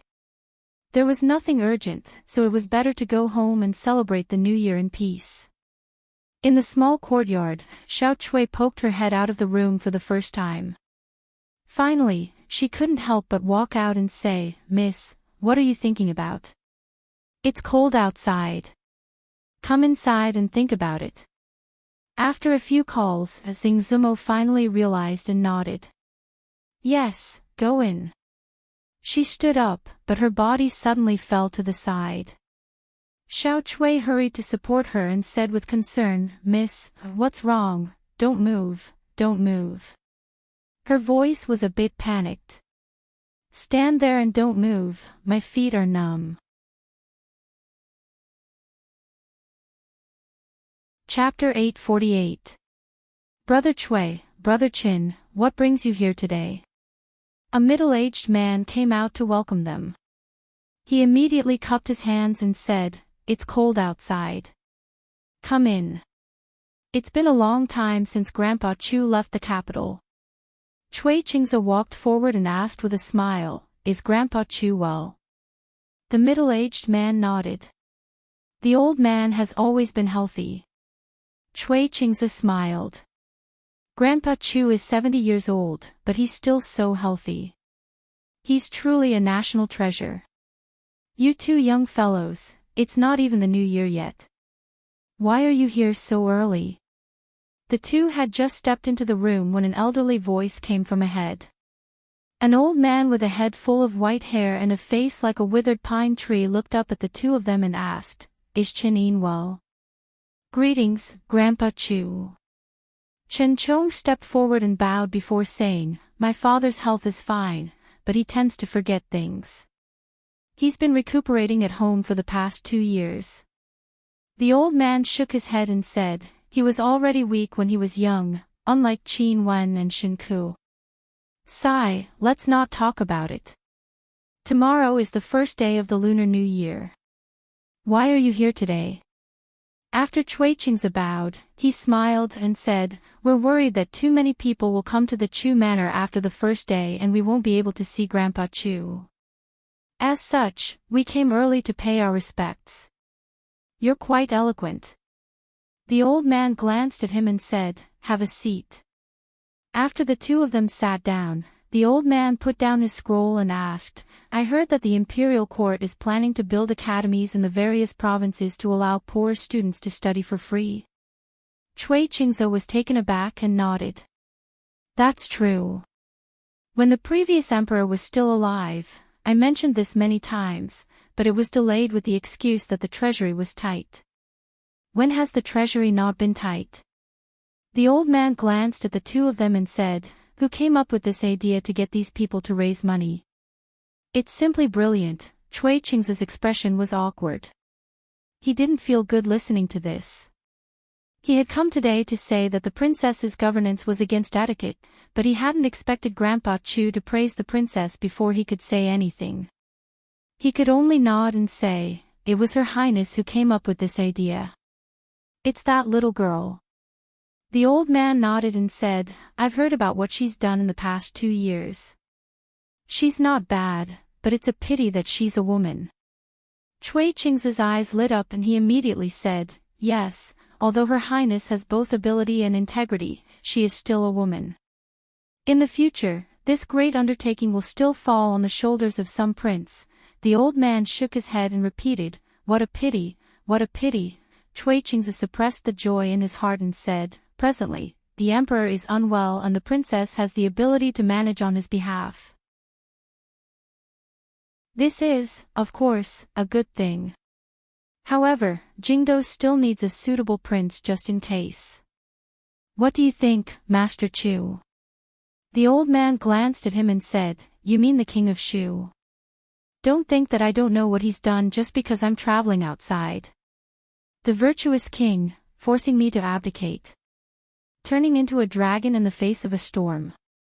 If I was in Jingdo at the time, I would use this walking stick to crack his head open and ask him who taught him all this nonsense." The old man picked up the walking stick beside him and knocked it against the ground. The emperor is already exceptionally merciful by not chopping off his head. Cui Qingze was momentarily at a loss for words. After a long time, he said, Master Chu, you don't know, but His Highness was framed by someone. He would certainly not do such a thing. Fine, fine. The old man waved his hand and said, no matter what, he is the emperor's eldest son and has the right of the ancestral system. I only hope that in Shuzhou, he can properly reflect on himself and not make mistakes.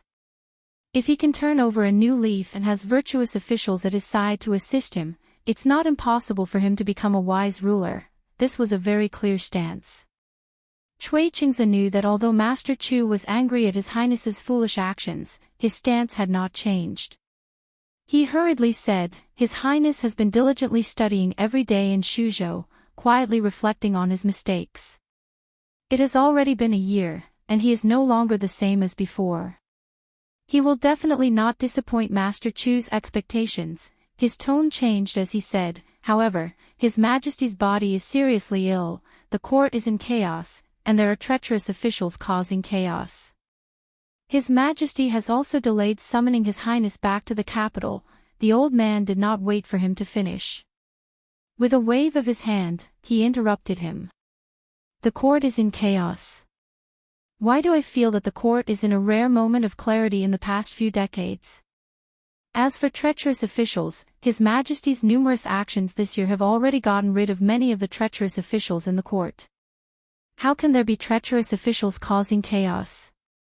Cui Qingze opened his mouth, but he suddenly did not know what to say.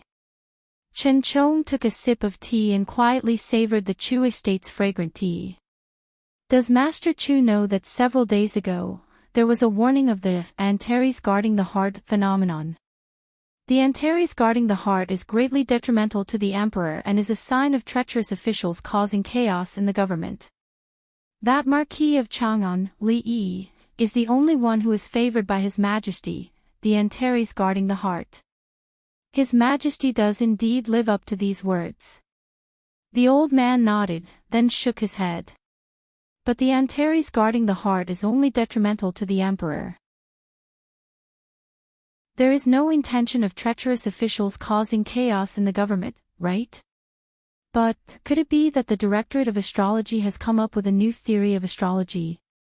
Cui Qingze, Master Chu, this junior will take his leave. A moment later, Cui Qingze and Chen Chong stood up, bowed to the old man surnamed Chu, and turned to leave. After watching the two leave, the middle-aged man turned to look at the old man and asked, Father, why did you? The old man looked at him and said, What you hear may be false, but what you see is true. The Chu family has 100 years of good reputation. It is extremely difficult to build a tree, but it is extremely easy to destroy it. Remember this. The middle-aged man bowed respectfully. This child has learned his lesson. Li Yi. The old man murmured, then yawned. I'm tired. If there's anything, let's talk when I wake up. In front of the Chu residence, Cui Qingze took a deep breath and calmed his emotions with great difficulty. Chen Chong shook his head and said, The outcome is already very good. At least Master Chu was willing to say those words. At the critical moment, he will definitely speak up for His Highness. Still not enough. Cui Qingze let out a long sigh and murmured.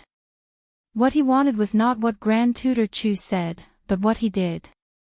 If this scholar of the Jing Kingdom was willing to take a clear-cut stand on their side, it was equivalent to them obtaining the support of all the scholars in the world at the same time. How could the effect be compared to a mere sentence? As if thinking of something, Cui Qingze asked again, Is Antares guarding the heart really not a treacherous official who wants to disrupt the government? Chen Chong thought for a moment, then said, Brother Cui, when you go back, you might as well read more books. Uncle Cui, Uncle Chin. A voice came from ahead. Cui Qingze turned his head and saw the newcomers. He smiled and said, Oh, it's Chu Ping. Why didn't you visit the estate this time? Chu Ping said somewhat embarrassedly, I plan to visit in a few days. after greeting the two, Chu Ping entered the estate while Chen Chong and Cui Qingze got on the carriage. Cui Qingze glanced at the Chu estate and said, I heard that Chu Ping has been spending a lot of time with that child from the Wei family recently. Chen Chong looked at him, and his eyes flickered. Then, he nodded slowly. They have been getting closer recently. Cui Qingze patted his robes and smiled. Getting closer is good, getting closer is good. Chapter 849. I'm here. Brother Cui, farewell. Farewell. After bidding farewell to Cui Qingze, Chen Chong returned to the estate and went straight to his study. He picked up a brush, thought for a moment, and then switched the brush to his other hand. He wrote a few lines, put it into an envelope, and sealed it with clay. He raised his head and asked, What is third young lady doing? The servant girl at the door immediately replied, Young lady is bathing and will be going out in a moment. These past years, if he had not taken the initiative to accompany her out to relax, Miao Yu would not have so easily left the estate. But these days, she was going out almost every 2 days. Chen Chong naturally knew where she was going. He put the envelope in his sleeve and lightly said, When Miao Yu comes out, let me know. Yes. The servant girl lightly replied. Chen Chong returned to his desk and casually took out a book. After flipping through it, he murmured, Antares guarding the heart, in a street in the capital. A woman carrying bags of various sizes turned her head and smiled. Young lady, you treat these children so well. No wonder they often talk about you. Wan Ruoqing also carried some things. She smiled. They have no parents and usually come to the brothel to help out. Tonight is New Year's Eve, so it's only right to send some things over. This year, everyone is celebrating at the brothel. Why don't we also call them over? The more people there, the livelier it will be. The place where the two of them were was not in the downtown area, but in the poorer residences of the capital. A dozen or so steps behind them, there were several figures following from a distance. The woman nodded. If these children are here tonight, it will definitely be more interesting. The two of them came to the front of a small courtyard and knocked on the door. Soon, the sound of cheerful footsteps could be heard from within. When the door opened, a little girl with 2 pigtails appeared. Seeing them, she said in pleasant surprise, Elder sister Ruoqing, you've come. The woman beside her pretended to frown and said with dissatisfaction, You only see elder sister Ruoqing. The little girl immediately put on a look of pleasant surprise and widened her eyes. Elder sister Xiao Lu, you've come too. Wan Ruoqing stooped down, touched her little head, and said, Xiao Bei, you're wearing very beautiful clothes today, and your hair is also very beautiful. Did sister Shuang comb it for you? Hearing elder sister Ruoqing praise her clothes and braid, the little girl was even happier. Her eyes curved into crescent moons as she hurriedly said, It's not elder sister Shuang. Elder sister Shuang wouldn't comb such beautiful braids. It's Big Brother who did it for me. The beautiful clothes were also given to us by Big Brother. Big Brother. Wan Ruoqing's face was filled with confusion. Sister Ruoqing is here. A burst of cheerful voices came from the room, and a few figures immediately ran out. They were all children. The oldest was 12 or 13 years old, and the youngest was only 6 or 7 years old. When they saw Wan Ruoqing, their faces were full of surprise and excitement. Of course, there were also older ones. Li Yi walked out of the room with a little girl holding his hand. When he saw Wan Ruoqing, he was surprised for a moment before he smiled and said, What a coincidence, elder sister Ruoqing, the candied plums that Big Brother gave us are so delicious.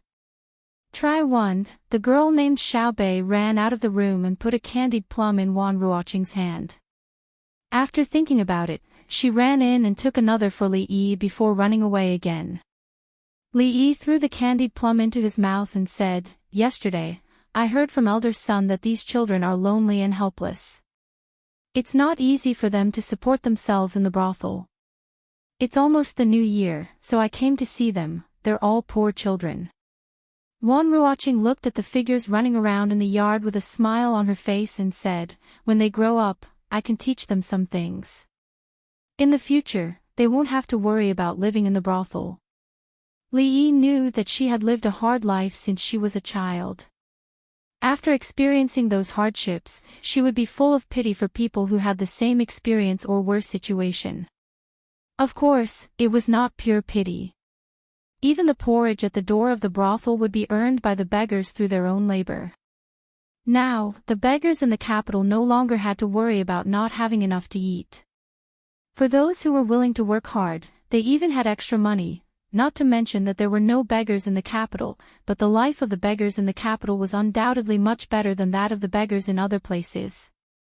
Tonight was New Year's Eve, and both of them had many things to do. After seeing the children, they walked back together. I've been thinking about it for the past few days.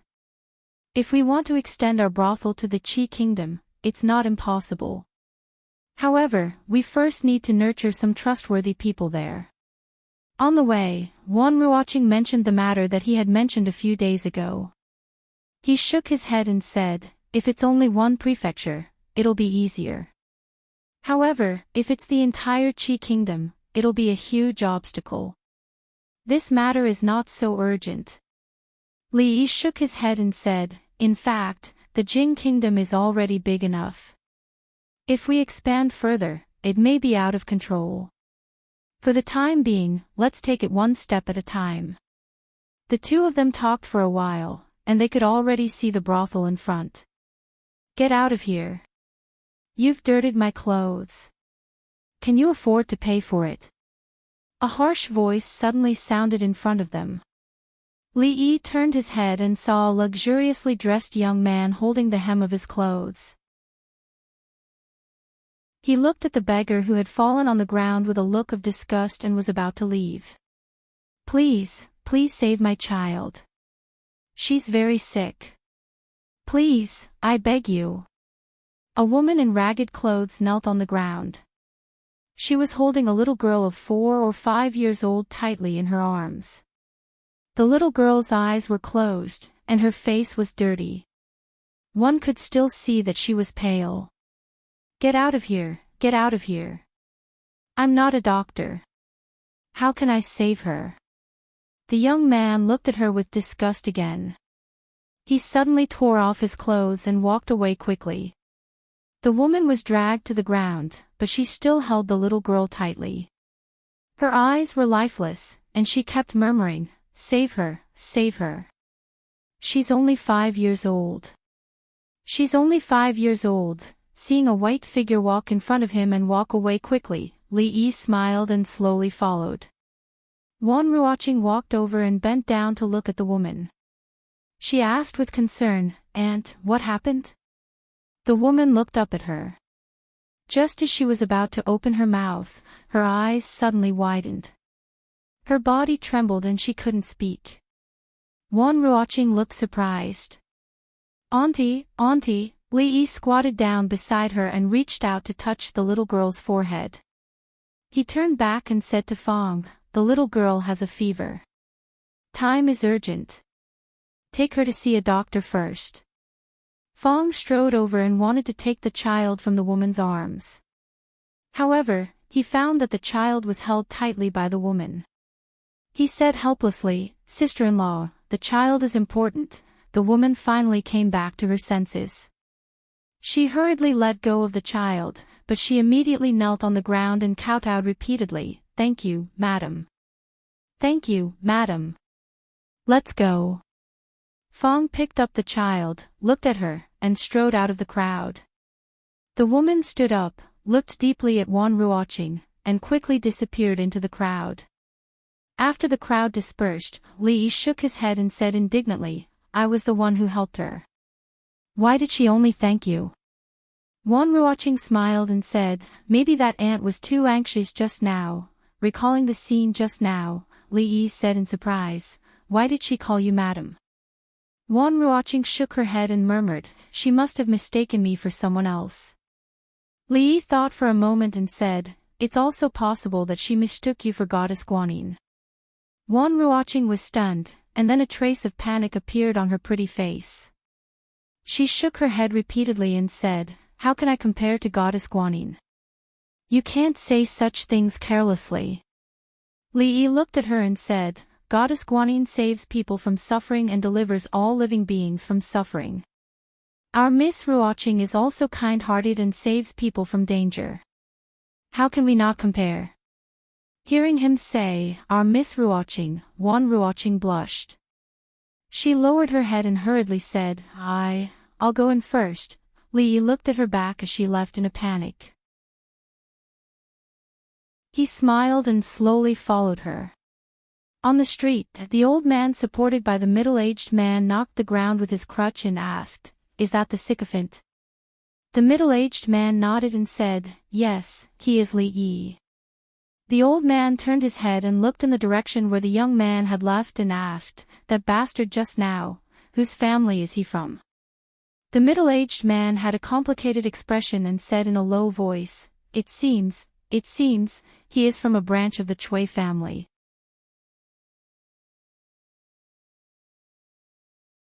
Chapter 850. Let's close the brothel early today. There shouldn't be many customers on New Year's Eve. After a few more days of rest, it'll be time to get busy again. When she walked out of the brothel again, Li Yi was carrying a pile of things in her arms. Most of them were scripts that she wanted to take to Willow Alley to read. Wan Ruoqing shook her head and said, tomorrow is the first day of the Chinese New Year. We can rest for another day. After the second day, there will be more customers. We can't be idle until the Lantern Festival.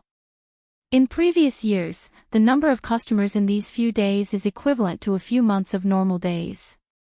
Silver is something that can never be earned.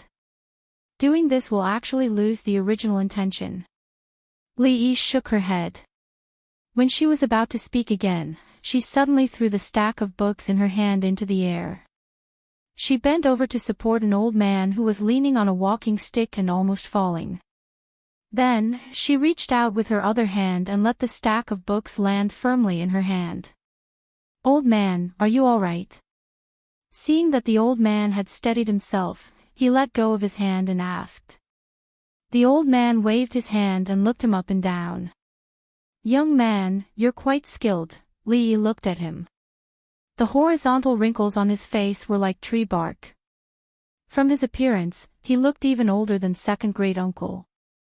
Li Yi asked in surprise, old man, may I know your age? A smile appeared on the old man's withered face.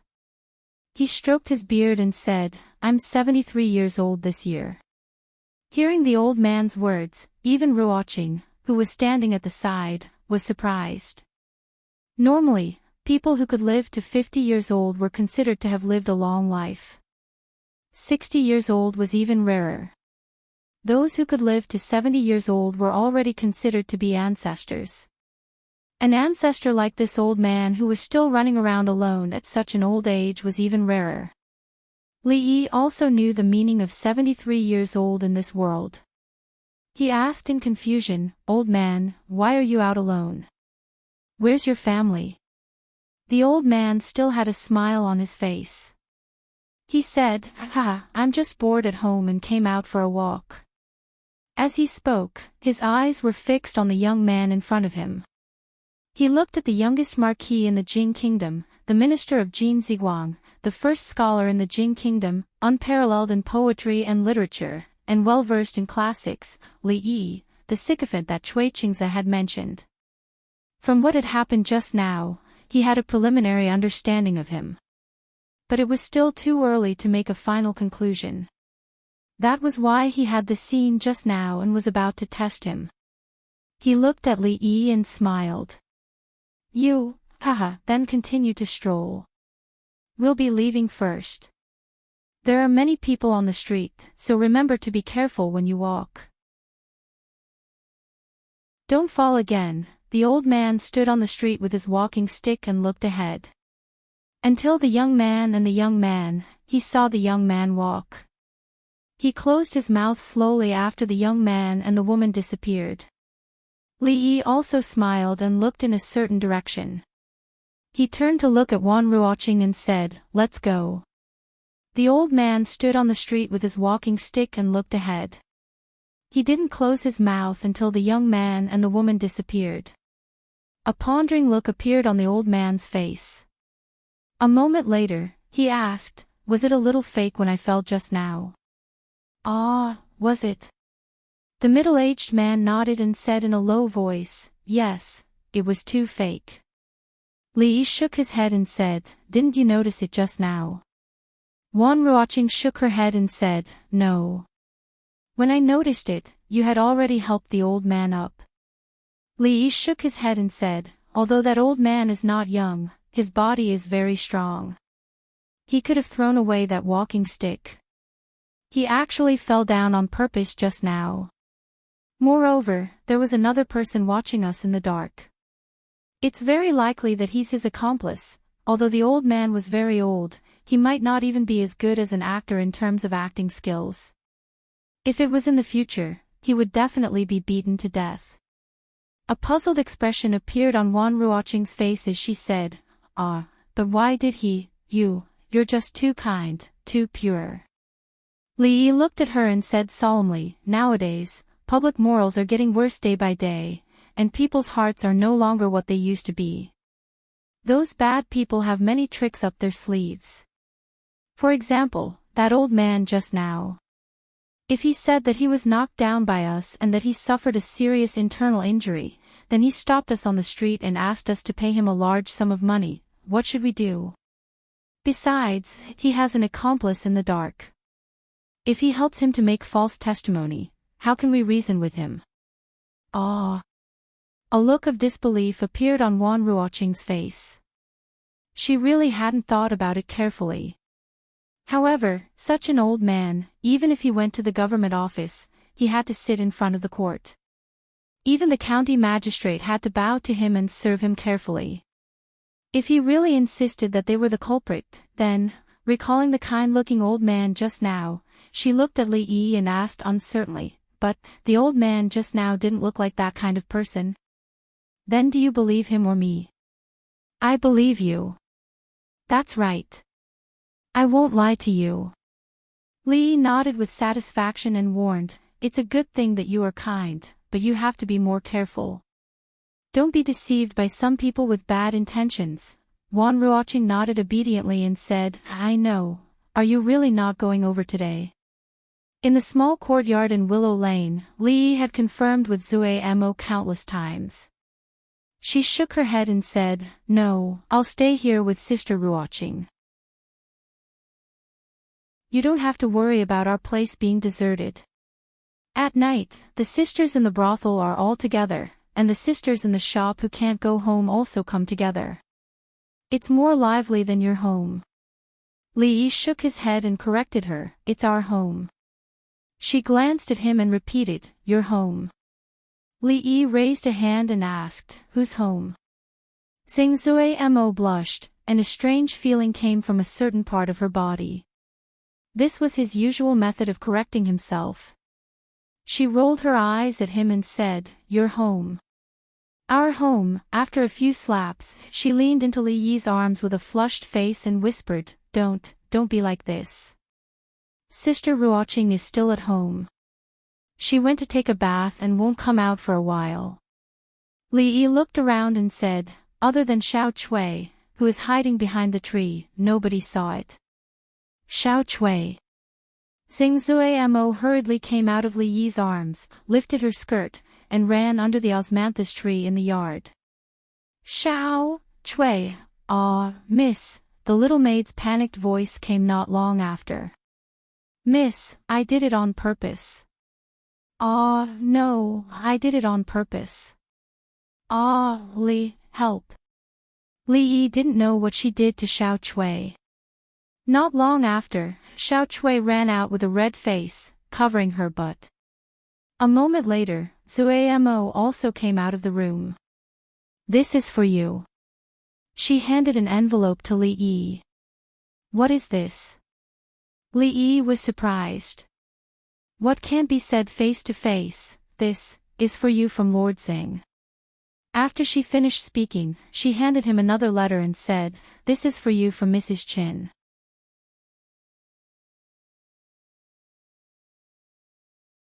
Chapter 851. Sir Tseng, Madam Qin. Li Yi held the two letters, and a trace of surprise appeared on his face. If third Miss Qin had something to say, she could just say it directly when they met here. There was no need to beat around the bush and be so mysterious. This kind of sneaky thing seemed to be Minister Chen's style. What was written in Xing Shichen's letter that he wanted to pass it to him through Zumo? Li Yi first opened Xing Shichen's letter. There was only one piece of paper inside, and it was written in large characters, the Chui family wants to move, be careful of the Chu family. The literal meaning was that the Chui family had been silent for so long and was about to make a move. It also told him to be careful of the Chu family. Chu family, it sounded somewhat familiar. Could the Chui family's actions have something to do with the Chu family? After a closer look, he found 4 words at the bottom of the letter, burn after reading. There was no hurry to burn it. Li Yi put the letter aside and opened the other one. The handwriting on the letter was crooked like a dog's crawl. It was definitely not written by third Miss Qin, but it was just as he had guessed. Bewildered heart, treacherous officials, take care. Although Minister Qin had written a few more words than Assistant Minister Zhang, the meaning expressed was a bit unclear. Bewildered heart clearly meant that the emperor had passed away. What did it have to do with treacherous officials? Could it be that Minister Qin also studied horoscopes and planned to overturn the unreliable conclusion made by the predecessors? Besides, with the empress in charge, how could there be treacherous officials in the court? Who would dare to mess up the government? Taking 10,000 steps back, even if there were treacherous officials, the ones who should be worried should be the treacherous officials themselves. What did it have to do with him? Why did he tell him to take care? His gaze moved again. There were also 4 words at the bottom of the letter, burn after reading. Both of them sent him letters at the same time. Clearly, they hadn't communicated before. It seemed that the rumors about Assistant Minister Zhang and Minister Qin in the court weren't completely groundless. This tacit understanding couldn't be matched by ordinary people. Xing Zumo looked at him and asked worriedly, is there something important? Li Yi shook his head and said, it's just a small matter. Don't worry, your husband is very powerful. Who's worried? Xing Zumo glanced at her and said in a low voice, whose husband are you? All right, it's getting late. We should head back. Li Yi shook his head. In the end, he didn't want to force her too much. At most, he would spend a little more time running around. Before he left, he reminded her, by the way, remember to burn those 2 letters. Xing Zumo nodded and watched him walk out the door. He picked up the 2 letters and turned to walk into the kitchen. The next moment, Li Yi's figure appeared in front of her again. He smiled and said, the next time we meet is next year. Don't you want to kiss me goodbye? In the end, Li Yi still took Qin Chong and Xing Shichen's warning to heart. The Chui family had not made any moves for a long time. This time, the imperial court meeting was approaching, and officials from all over the country were coming to the capital.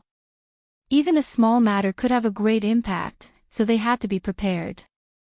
But with just Antares guarding the heart, he didn't know what they were going to do and couldn't deal with them in advance. If he could have a reliable spy in the Chui family, how good would that be? However, it was also good that the Chui family had made a move. Only with action could there be a way to deal with it. With Qin Chong and Assistant Minister Zhang, if the Chui family could still turn the tables, it would mean that the king of Shu was favored by the heavens. He might even be able to defy the heavens, son-in-law. When he walked to the side of the carriage, Fong called out. Li Yi looked back at him and asked, what is it? Face. Fong only said one word. Li Yi wiped his face and asked, anything else? Fong nodded and said, we can go now. On the last day of the 3rd year of Jing He, Li Yi sat in the carriage and sorted out the big and small things that had happened in the past year. The birth of the young master and young mistress of the Leaf family was the happiest thing in the family. After going through all the hardships, he finally got together with drunken Mo. Although there was still some distance to the end, it was only a matter of time. Her Royal Highness was in charge of the government, and the people's hearts were in her favor. The overall situation was gradually stabilizing. Yongning's psychological trauma was gone, and the Tsundere Lolita was 1 year older. Mississippi Lu had also grown up, and her temperament had actually become gentler recently. Even Fong had become more sensible. He seemed to be full of expectations for the future. There were many customs on New Year's Eve, and they were very troublesome. From noon onwards, everyone in the family began to get busy. The maids and servants cleaned the entire house, and the floor was spotless. The pillars outside could even reflect the shadows of people when they walked closer. As for the things like putting up couplets, window flowers, and lanterns, there was no need to borrow other people's hands. The couplets were written by Li Yi himself. He smeared some paste on them and moved a ladder to put them up. Xiao Huan stood in the distance and shouted, young master, it's crooked, crooked, a little more to the left. The left is too much, a little more to the right. The window flowers were made by Mississippi Lu. Li Yi only realized today that he had always underestimated Mississippi Lu. A pair of scissors was waved in her hand like a weapon. Her speed was so fast that even Li Yi could not see it clearly. Soon, there were all kinds of window flowers in her hand, and she distributed them to the maids to put up. Lin Wanru could not help much. Rui was decorating the ancestral shrine, so she carried Li Duan in the courtyard to bask in the sun. The little guy was very familiar with her now, but when he was hungry, his hands would not behave, which occasionally made Li Yi feel a little embarrassed. The New Year's Eve dinner was eaten by many people. In terms of atmosphere, it was naturally more lively than the previous 2 years. After that, they made dumplings together to celebrate the new year. Eating dumplings on the first day of the new year was a long-standing custom in the Jing kingdom. After dinner, there was still a long time before dawn. The 2 old madams' bodies could not last until then, so they went to bed early. Duanmu sat there for a while and dozed off, and was also taken away by her aunt. After playing mahjong for more than an hour, Li Duan was startled awake by the sound of firecrackers outside. He cried incessantly. Rui hurried to comfort him, but was entangled by him and could not get away. Li Yi saw that Lin Wanru also looked tired, so he tidied up the table and said, Miss Lin should also go to sleep. Lin Wanru got up and bade farewell. Li Yi felt a weight on his shoulder. Xiao Huan leaned on his shoulder and fell asleep. With great difficulty, he carried her back to the room, covered her with the quilt, closed the door and quietly walked out. The courtyard, which was bustling just now, suddenly became quiet. The sound of firecrackers could be faintly heard from afar, flashing in the sky. That was the fireworks set off by the rich families, illuminating the entire sky from time to time. On the stone table in the courtyard, a figure that was somewhat blurred by the flashes of the sky, looked at a certain direction of the night sky, and drank by himself. Still not sleeping. Li Yi walked over and sat opposite her. Noisy. Mississippi Lu replied with one word. Li Yi poured himself a cup of wine, then asked, Are you not used to so many people? It's all right. Mississippi Lu took a sip of wine. Her eyes moved away from him. There is wine but no dishes. Li Yi looked at the table, shook his head, stood up and left. Not long after, he came back again, holding a tray in his hand. On it were a few cold dishes. Mississippi Lu did not seem to be in a good mood. Li Yi passed a pair of chopsticks over and said, It's boring to drink alone, I will drink with you. You?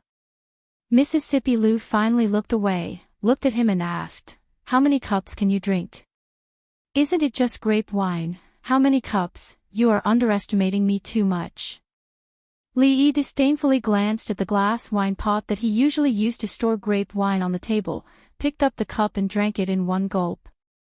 The spicy taste almost made his tears come out. After covering his throat and coughing a few times, he raised his head and looked at her, widened his eyes and asked, "What degree is it?" "You can't drink it." Mississippi Lou stretched out 5 fingers and said, "Go to sleep." This was looking down on him. Lee poured another cup and said, "Isn't it just hard liquor? I'm not even afraid of you, why would I be afraid of it?" Mississippi Lou picked up the wine cup, toasted across the table, and drank it in one gulp. Lee also drank it in one gulp. "Cough, cough, forget it, you should go to sleep." I'm telling you, don't look down on me, then, again, I'll do it." "Rui, tell me, what's bothering you?" After a moment, Lee hooked his arm around Mississippi Lou's neck, his eyes blurred. "I can give you anything you want, what's there to worry about?"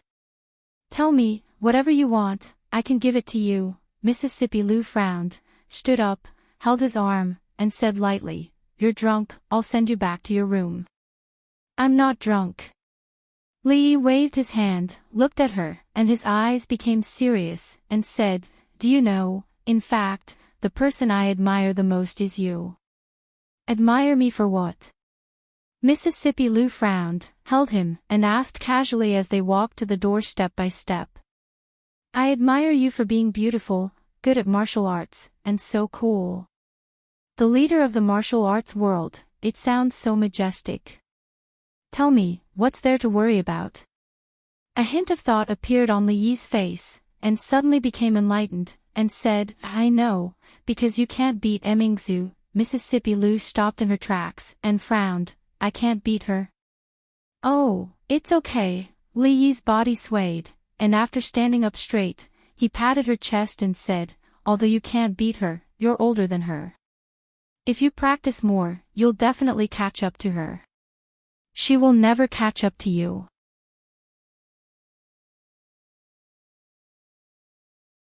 Chapter 852. When he woke up, the sky was already bright. His head hurt a little, and his mind was in a mess. He had a dream last night. The moment he woke up, he didn't know what he dreamed of, but he suddenly felt a little empty. After sitting up from the bed, his face changed. In his memory, he was drinking and chatting happily with second Miss Lou under the moonlight. He closed his eyes and opened them again. How did he end up on the bed? Could it be that last night, both of them were drunk, and then, Li's face was a little pale. He looked down and found that the clothes from yesterday were still on his body, and Mississippi Lou wasn't sleeping beside him. Only then did he feel relieved. Fortunately, he was only drunk and didn't do anything reckless after getting drunk, but why did his butt hurt so much? Could it be that it wasn't him who did reckless things to Mississippi Lou, but Mississippi Lou did it to him? Thinking of this, he had a terrible headache. He couldn't remember anything about what happened last night at all. Xiao Huan walked in from outside and handed him a wet towel first. Then, she brought a cup of tea over and said, "Young master, you're awake. Have some tea to sober up." Li drank the tea in one breath and asked, "Where's second miss?" "Practicing martial arts in the yard." Li got out of bed and only put on an outer shirt. When he walked out of the room, he saw Mississippi Lou in white, doing Tai Chi leisurely. Her hair was tied up high, and she looked a little heroic. Li couldn't care less. He rubbed his butt and walked over.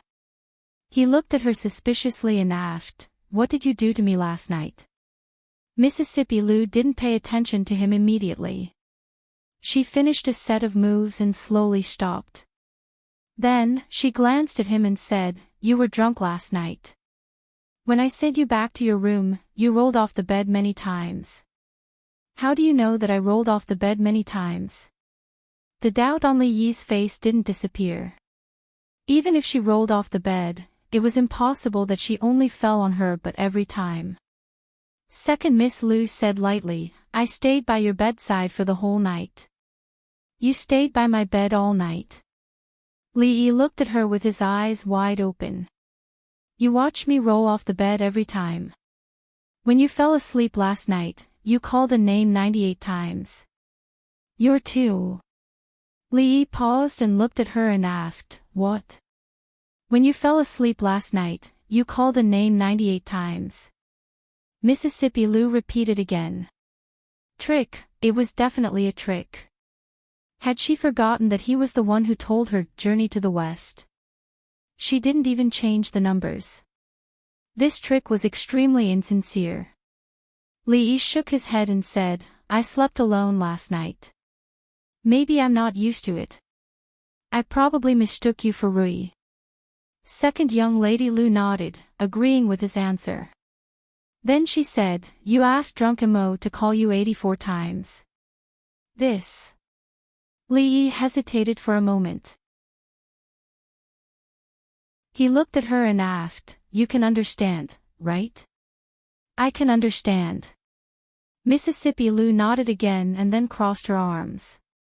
She asked again, but you called Emingzu 88 times, Ruoqing 96 times, Xiaohuan 13 times, Shaning twice. How do you want me to understand? The little servant girl stood at the back and was overjoyed. Although the young master only called her 13 times in his dream, as long as she knew that the young master had her in his heart, it was fine even if it was just once. Li Yi shook his head. This was obviously nonsense. It was impossible for him to do nothing the whole night and just call out these names. He relaxed and looked at her. Raising his eyebrows, he said, say, I said these names the whole night, and you just listened on the side for the whole night. How bored are you? Mississippi Lu, of course, would not be bored to the point of staying by his bed and listening to him call these names. She just wanted to confirm that he finally said Rui 521 times. Could it be that he was still thinking about the hundreds of thousands of taels of silver that he gave her? I'm just joking. Don't be nervous. She looked at Li Yi deeply, waved her hand and turned to leave. Who's nervous? Li Yi stroked his chest. After washing up, he walked out of the door and murmured, I feel like I've forgotten something. Oh yes, I remember. Dumplings. I woke up late and haven't eaten the dumplings. When he walked out of the room, he saw the old mistress coming in from outside. After seeing him, a trace of surprise immediately appeared on her face. She asked, why are you still here? Li Yi was a little confused. It was the first day of the new year. Where else could he be? Why didn't you attend the Grand Court Conference? Grand Court Conference? Li Yi was stunned. After thinking for a while, he turned and asked Xiao Huan, what's the date today? Strange. What's wrong with this kid today? Why isn't he here yet? In the main hall, old General Shuel leaned against a pillar and tilted his head to look. He said doubtfully. The Grand Court Conference was a grand event that was only held once a year. Not only the local officials and nobles would come to the capital, but the officials and nobles of the capital would also definitely attend. It had been almost 4 hours since the Grand Court Conference started, but there was still no sign of him. Could it be that this kid did not intend to come today? Old General Shuel looked up. The emperor was unwell, so the dragon throne was naturally empty. The eldest princess sat on the phoenix throne with a phoenix hairpin hanging on her head.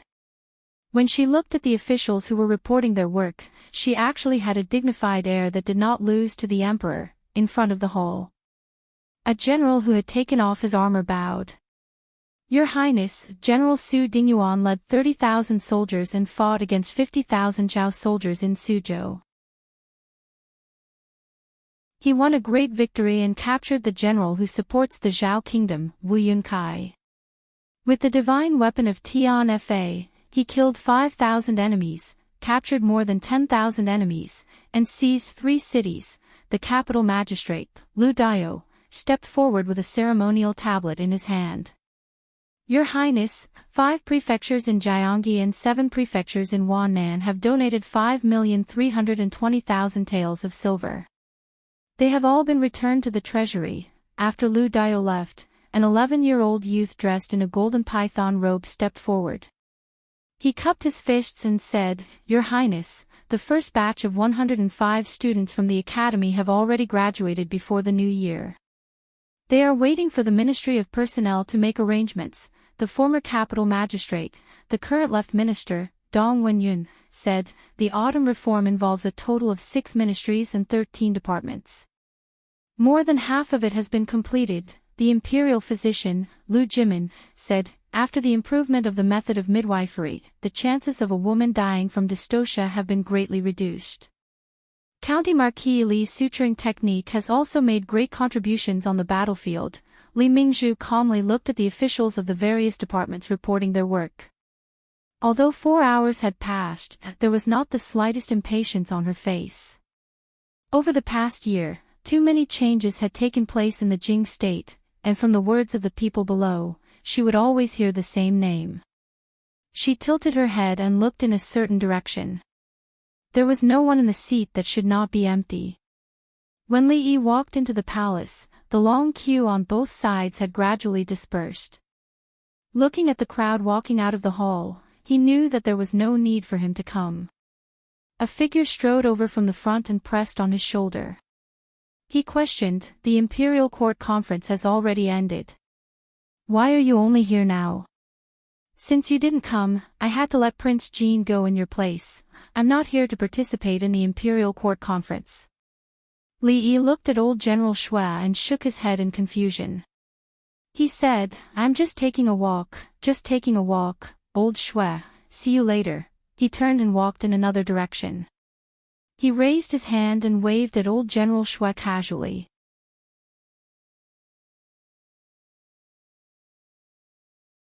Chapter 853. This bastard, General Xue shook his head and said as he watched him leave. What kind of opportunity was the Grand Court Assembly? Officials from all over the country would gather here. If he could make a name for himself in the Grand Court Assembly, his name would be known throughout the country. Moreover, even if he was not present today, the merits of heavenly punishment, the merits of education, and the merits of reform would all be attributed to him. From today onwards, the name Li Yi would truly be known throughout the court. Not only the court in the capital, but the officials of the various provinces would also not easily forget this name. Not far behind him, Cui Qingze, Chen Chong, and Xing Shichen walked side by side. Cui Qingze looked at the back of the figure, his eyes drifting, and murmured, This Marquis Li is really famous today. Chen Chong rubbed his hands and also sighed, Today is really cold. Xing Shichen wrapped his robe and nodded, Yes. Li Yi walked to the door of the morning dew hall. Knowing that the princess had returned, he walked in. The maid at the door knew that the Marquis Li did not need to inform the princess when he came, so she let him enter the room. There was a huge sand table in the room.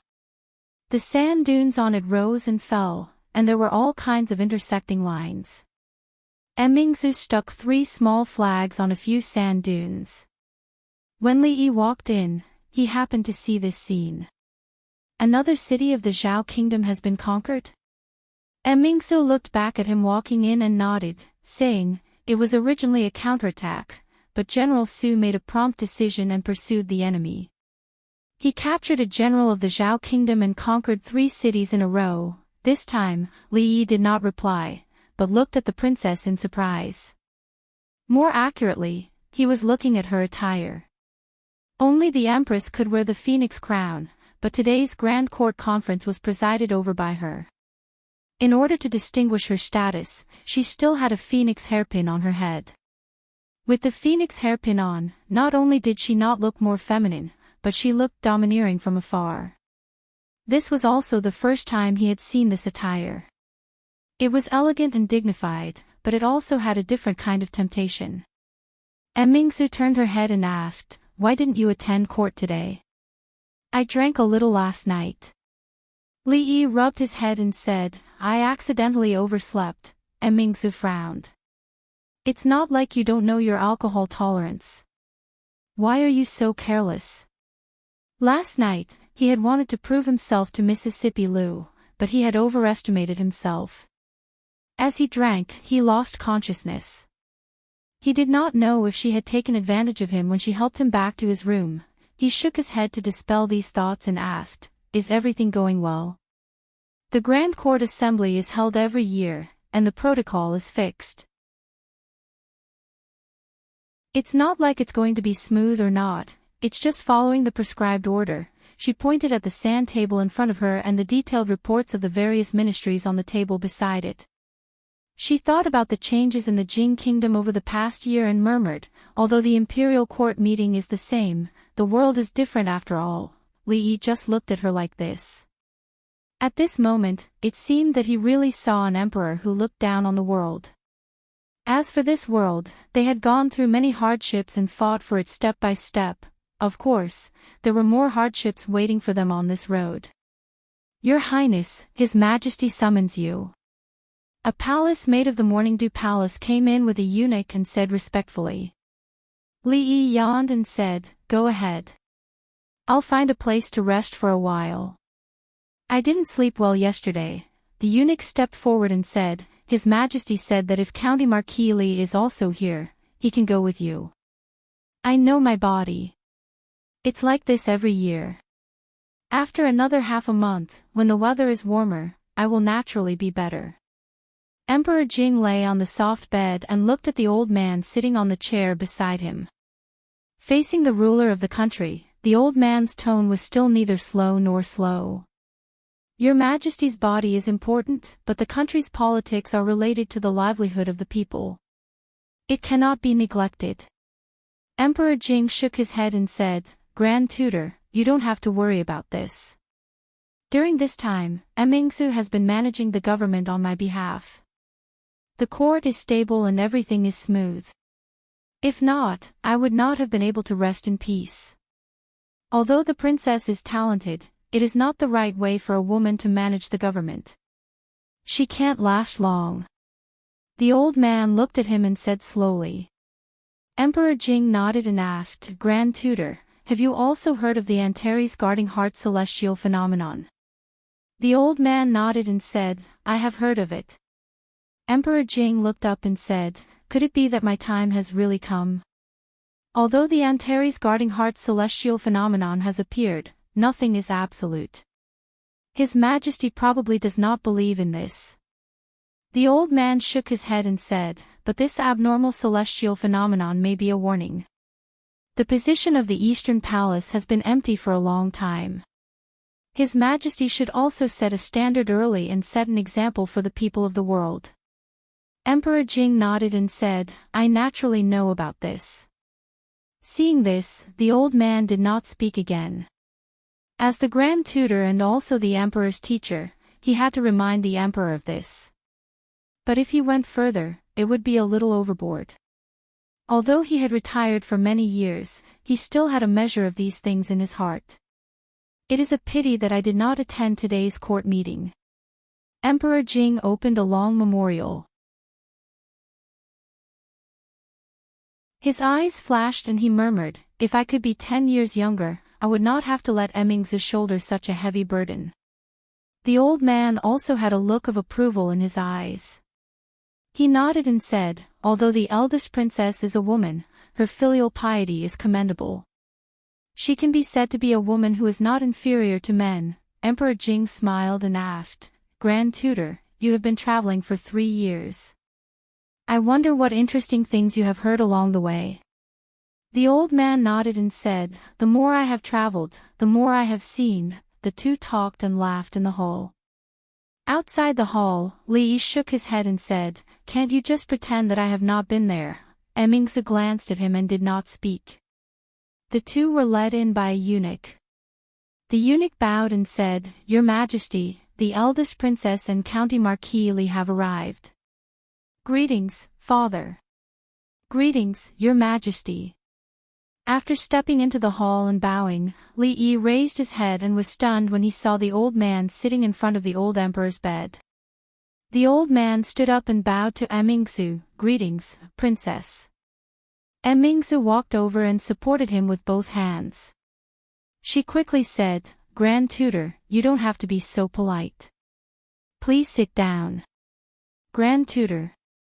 Li Yi looked at the blackmailer old man he met yesterday and was even more surprised. The blackmailer old man looked at him and a smile appeared on his bark-like face. He said, "Young man, we meet again." Mingzu looked at the old man and her eyes finally stopped on Li Yi. Emperor Jing looked surprised and asked, "Grand Tutor, you have already met him?"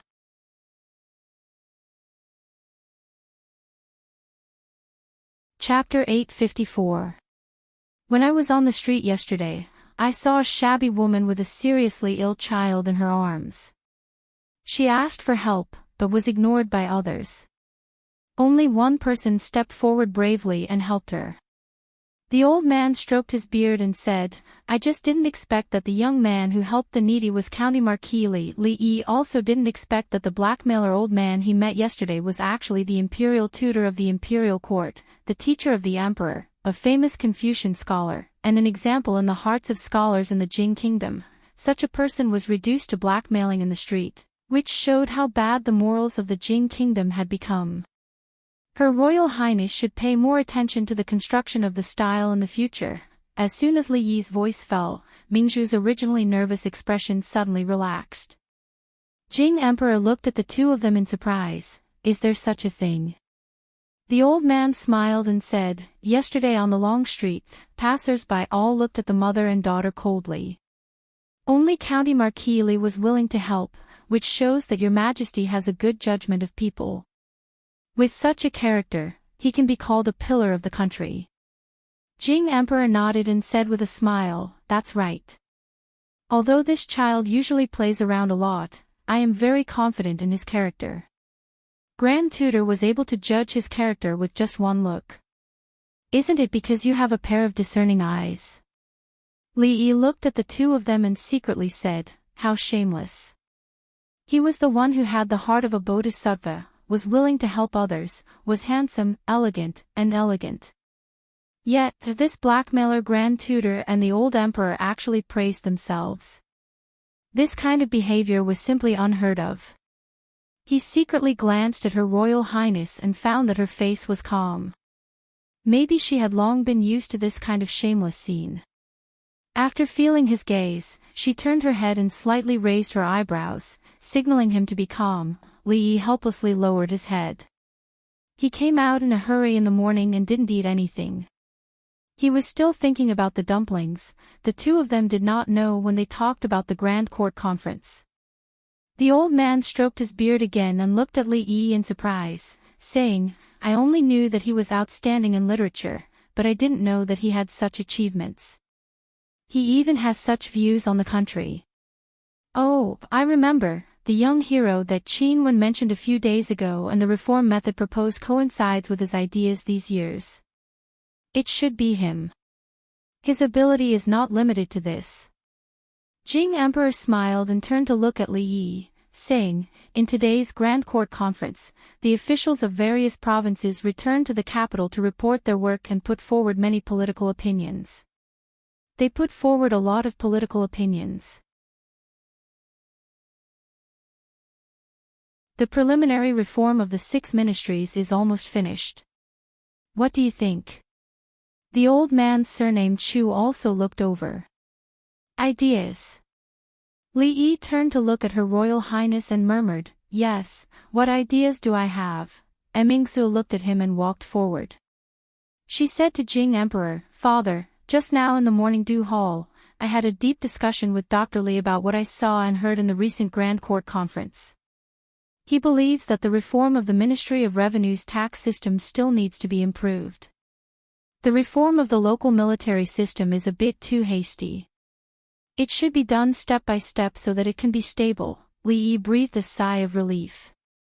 Looking at Her Royal Highness, who spoke confidently in the face of the old emperor and the blackmailer, he felt that it was not in vain that he brought her soup so many times. then his eyes couldn't help but look at her chest. He was slightly startled and realized that his efforts were not in vain. After listening to her, Jing Emperor nodded with satisfaction and said, "There are some things that I wanted to remind you about, but now it seems that there is no need to do so." The blackmailer also had a strange expression on his face. He murmured, "Indeed, heroes come from the young. When I was his age, I was still studying. How could I understand these matters of state affairs? I only know a little, a little." Li Yi said modestly. The old man waved his hand and said, "If you only knew a little, Qin Wen would not have given you such an evaluation." He looked at Li Yi again and asked, "Recently, the imperial astronomer observed the celestial phenomenon of Mars guarding the heart." Li Yi did not wait for him to finish and interrupted, "I'm afraid that Grand Tutor has asked the wrong person about this question." This blackmailer really had bad intentions. He wanted him to say something like, "Mars guarding the heart," in front of the old emperor. Ordinary people knew what Mars guarding the heart meant. As a great scholar, how could he not know? The old man frowned and looked at him. He asked, "What do you mean?" "You mean, who should I ask about this?" Mingzi glanced at Li Yi vaguely, indicating that he should not talk nonsense. The old emperor's expression was indifferent. It seemed that he was not interested in this matter. Ever since the officials of the imperial astronomer planned to treat his asthma with elixirs, he did not trust them much. "Of course, you should ask the president of the Academy of Sciences, Crown Prince Li Xian." Jing Emperor finally looked at him. The blackmailer looked puzzled. Only Mingzi seemed to think of something and her face showed a look of understanding. Li Yi explained, "Recently, the Academy of Sciences has developed something that allows people to observe the stars in the sky more clearly. As a matter of fact, I saw Mars a few days ago. I believe that Crown Prince Li Xian will be able to answer your doubts about Mars guarding the heart." A long time ago, after the glass was produced, Li Yi had the idea of making a telescope. Of course, it was time-consuming and laborious to polish the lens by hand. It also required a certain skill. The simplest and most convenient way was to ask the Academy of Sciences to do it. There was never a shortage of skilled craftsmen and freaks who were crazy about science. Of course, he could not let him do it for free. In return, Li Yi told him the method of making an astronomical telescope. Although the current manufacturing level was far from the level of scientific research, it was not a problem to look at the craters on the moon and observe a few stars that were relatively close. With a crude astronomical telescope, Li Xian's interest temporarily shifted to looking at the stars. It was fine to look at it alone, but he also brought the Crown Prince's wife and Shu to look at it together. Especially after telling them some basic astronomical knowledge, he had already asked the Crown Prince's wife to draw a sketch of the solar system. The next step was to make a model and plan to make a more sophisticated instrument to find those stars one by one. Li Yi was not worried that he would be tied to a pillar and burned like the sages in the other world. This kind of thing only happened in the West. In ancient times, there was no debate between the heliocentric theory and the geocentric theory in China. There was no debate here either. There were only different theories. Everyone expressed their own opinions and did not agree with each other. If they argued too much, they would just fight and listen to the winner. Of course, there were other reasons for this. Western religions needed these theories to prove that God was in heaven. Overthrowing theories was equivalent to overthrowing God. The god of the Jing kingdom was lying on the bed in front of Li Yi. Overthrowing the theory of Mars guarding the heart, the old emperor must be very happy. If he smiled, he might live for a few more seconds. As for whether Li Xian's theory would cause some people's beliefs to collapse and their worldview to be reshaped, this was not something he considered. But there was one thing he was sure of. If anyone dared to tell him in front of him that Mars guarding the heart meant that Mars was close to the heart, it meant that the emperor who doted on him was dying, and he might beat him to death. Li Yi looked at Grand Tutor Chu again. He wondered how many punches he could take from the Crown Prince.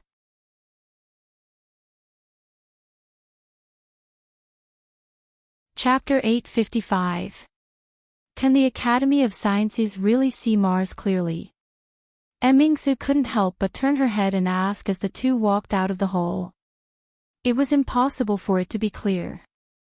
The so-called clear only meant that one could vaguely see a spherical object. Li shook his head and said, "It's not as clear as seeing the moon, but it's definitely much clearer than the imperial astronomers. It's enough to prove that the so-called Mars guarding the heart is only a joke." The distance between Mars and Shinsu had long exceeded the imagination of the current people. The saying that the star of misfortune was close to the emperor was simply untenable. You don't have to worry about anything happening to His Majesty. Li shook his head and looked at her. "I'm worried that someone will take advantage of Mars guarding the heart to harm you." Mingzu didn't think much of it.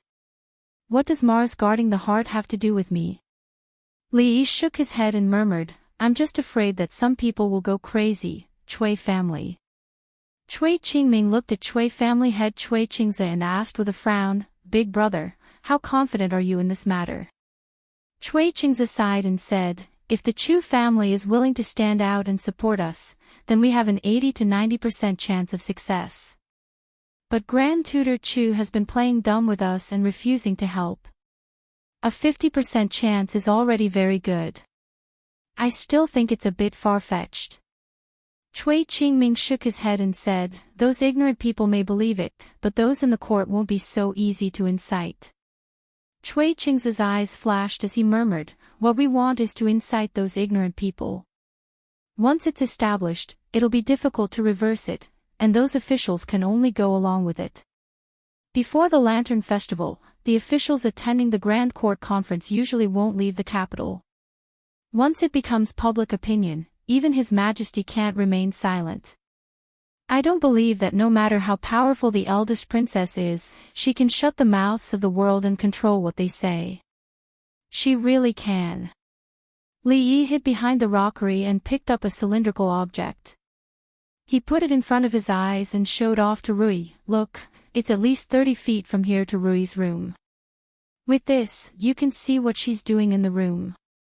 She's folding her dudu, pink and sky blue. Last time I told her that sky blue suits her, but she didn't listen." Rui took the monocular she got from Li Xian and said in amazement, "Really, these two small pieces of glass are so magical when they are inlaid." "Amazing, isn't it?" Li Yi said proudly, "There's something even more amazing. In a few days, I'll borrow the bigger one from the Academy of Sciences. Let's watch the stars together at night. It is indeed magical." Rui put down the binoculars and said, "It's just that my husband is mistaken. The one in the Rui room is Xiao Huan, Xiao Huan." Li Yi picked up the binoculars in surprise and looked again. He asked, "What about Rui?" "Here." Suddenly, an extremely clear face appeared in front of him. Li Yi was startled and dropped the binoculars in his hand. In a flash, the binoculars appeared in Mississippi Lu's hands.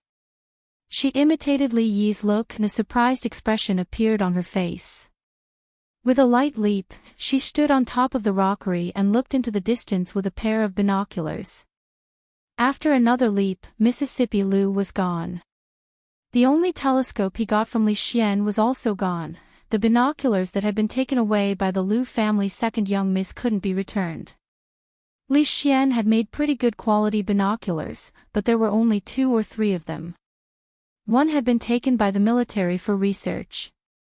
This was a must-have item for war. Tie a person to a kite and use the binoculars to look through.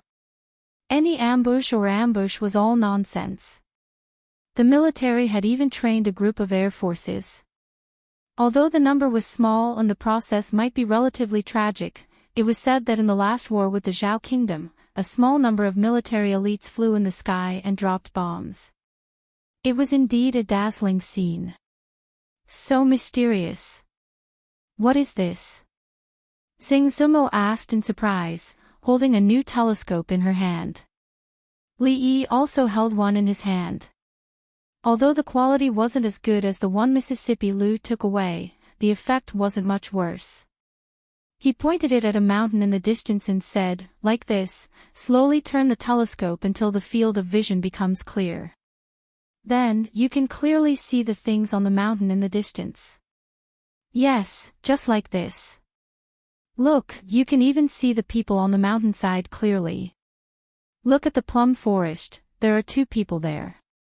Move it closer and see clearly. It's a man and a woman. At this time of year, they are going up the mountain to enjoy the plum blossoms. What are they doing? Why are they suddenly hugging each other? Hey, why is that woman taking off her clothes? Hey! Don't snatch her. Li Yi looked at the Luo Shui goddess, who was looking at him with a face full of shame and anger, and said, give me back the telescope. The plum blossoms on the mountainside are really beautiful, shameless. The Luo Shui goddess glanced at him and left angrily. Wan Ruoqing came out with a plate of freshly made pastries. She looked back and asked in confusion, what's wrong with drunken Mo? Li Yi waved his hand and said, I wanted to go up the mountain to enjoy the plum blossoms, but she didn't want to go. It's okay. Wan Ruoqing looked at him and seemed to have thought of something. She said, by the way, there's one more thing I think I should tell you. What is it? Li Yi looked at her and asked in confusion. It's related to Her Royal Highness. Wan Ruoqing thought for a moment and said, there have been some sounds in the brothel these days. Hey, have you heard of Antares guarding the heart? In a brothel somewhere in the capital, several onlookers were chatting while listening to the play.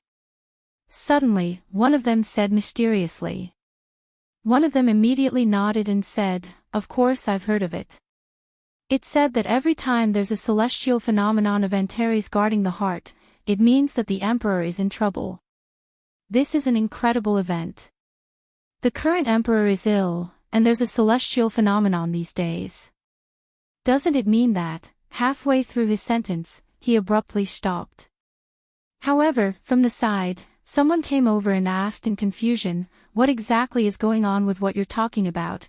It said that this is a jinx attacking His Majesty. Someone lowered his voice and said, Antares is too strong. His Majesty has always been in poor health, so it's easy for him to be attacked by Antares. It said that this Antares is the current Princess Royal. Shiv, how dare you talk about this kind of thing? I didn't say it.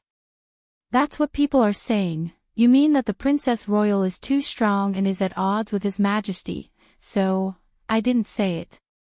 It said that after the princess took over the government, there was a trend of Antares.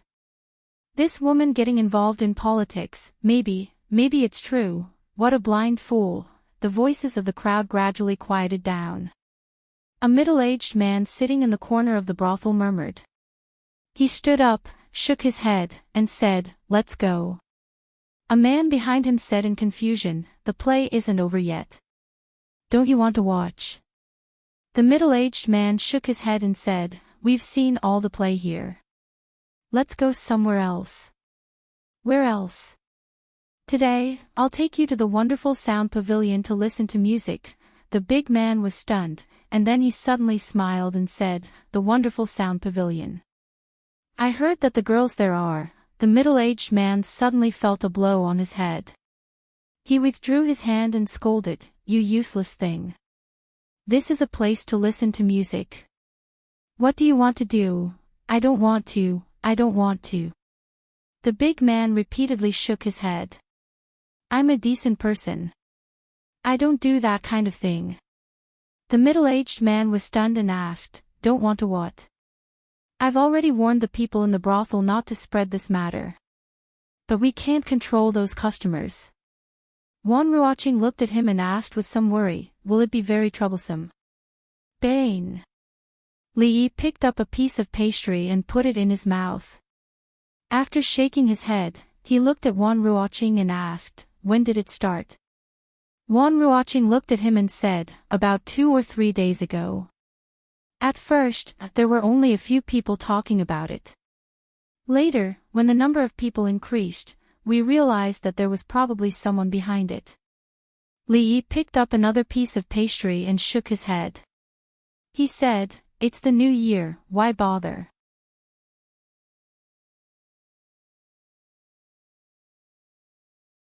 Chapter 856.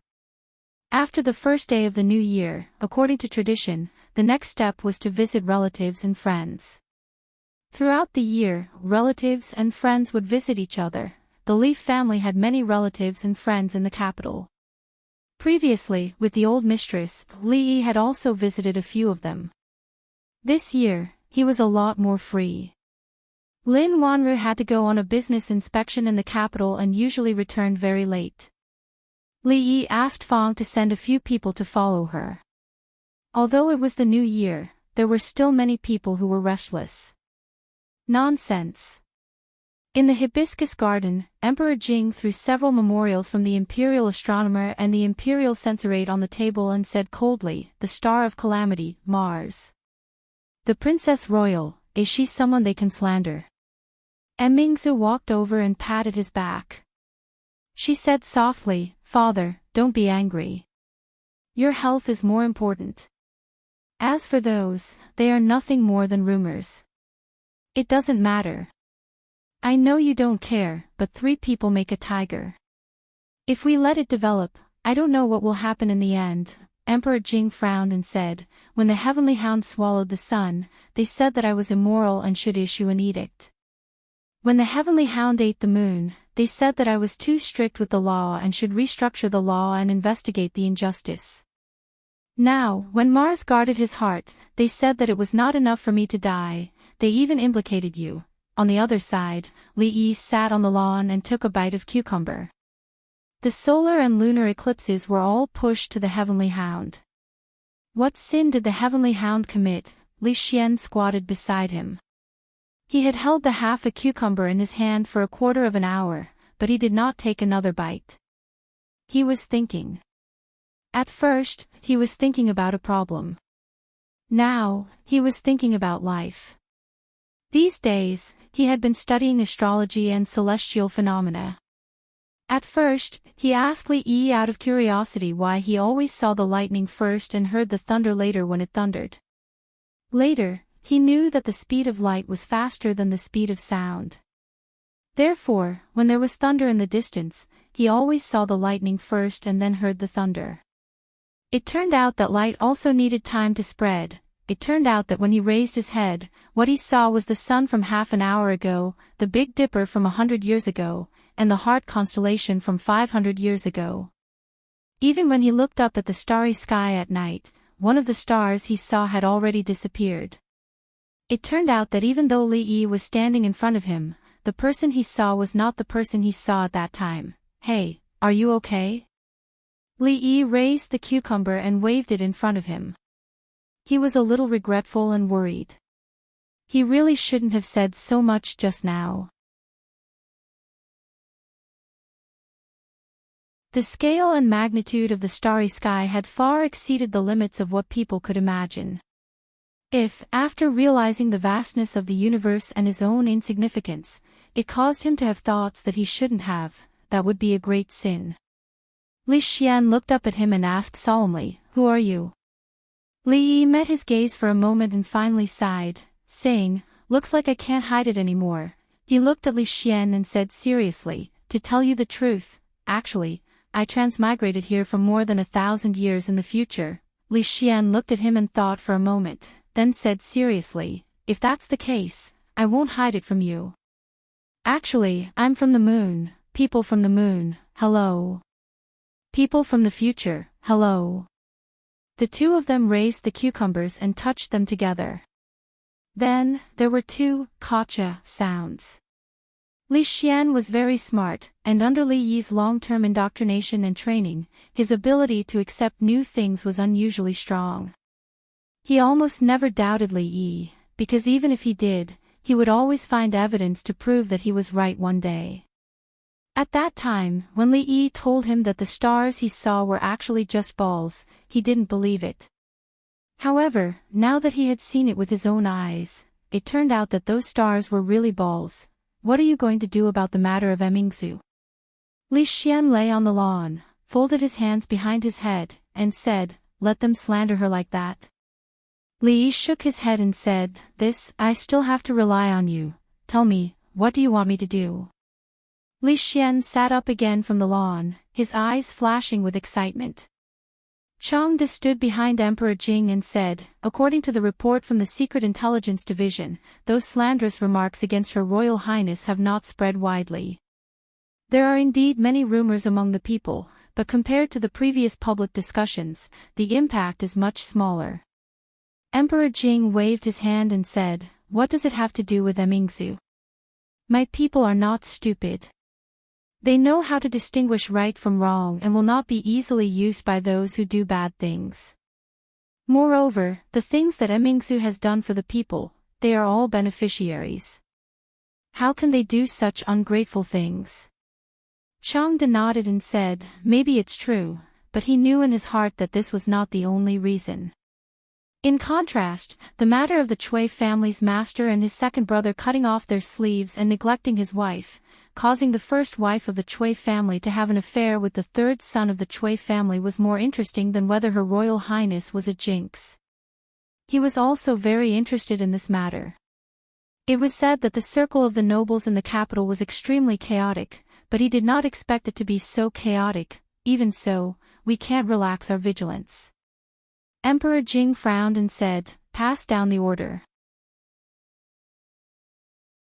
If anyone in the capital continues to spread such bad words, they will be flogged 50 times. Your Majesty, this matter must not be. Li Yi came over from the side and explained, preventing the people's mouths is more important than preventing a river. The more we suppress it, the more it will rebound. At that time, even if Her Royal Highness is not a jinx, she will be called a jinx by them. Seeing him come over, Emperor Jing lay back on the rocking chair, waved his hand and said, don't beat around the bush. If you have any ideas, just say it. It's better to spread the public opinion than to block it. Since everyone thinks that a jinx has rushed to the emperor, as long as they know that Yinghua and Xinsu are far apart and can't collide no matter what, wouldn't it be better? After listening to Li Yi, Emperor Jing seemed to think of something. He straightened up and turned to look at Li Xian, asking, can the Academy of Sciences really see Yinghua clearly? Li Xian nodded and said with a smile, Uncle Emperor, in 3 days, Xian is going to hold a stargazing meeting at the Academy of Sciences. At that time, not only Uncle Emperor, but the royal family, the nobles in the capital, and the ministers in the capital can all see the true appearance of Yinghua. If Uncle Emperor is interested, you can also see what is on the moon. Emperor Jing looked at him and pondered for a moment before asking, how confident is the Directorate of Astronomy? Li Xian smiled and said, Xian is going to ask the Directorate of Astronomy. It's obviously just an ordinary solar and lunar eclipse. How can it be related to the Heavenly Hound? Yinghua and Xinsu are thousands of miles apart. How can they meet?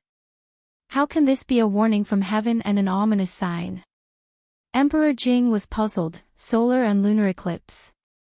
Li Xian nodded and said, its Heavenly Hound swallows the sun, and Heavenly Hound eats the moon. 3 days later, Xian will tell Uncle Emperor how the solar and lunar eclipses are formed. This is just a normal astronomical phenomenon, not an ominous sign, and Uncle Emperor can't be blamed. Emperor Jing waved his hand and said, there's no need to stay at the Academy of Sciences. 3 days later, I will hold a banquet in Hibiscus Garden with the ministers. Your stargazing meeting will be held there.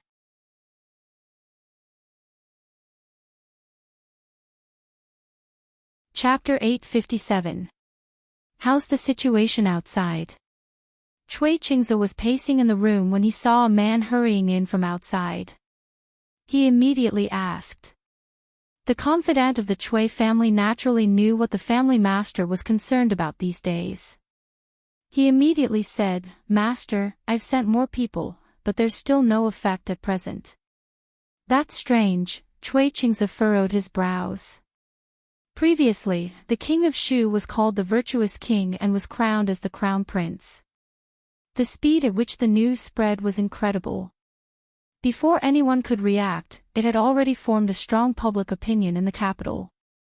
It was precisely because of this that the angry emperor drove him out of the capital. Neither the Chui family nor the imperial concubine had time to think of a way to save him, but this time, it was the same method, and he even sent so many people to add fuel to the fire and spread the news everywhere. Why didn't it work? While Chui Qingze was puzzled, the confidant of the Chui family was also secretly watching him.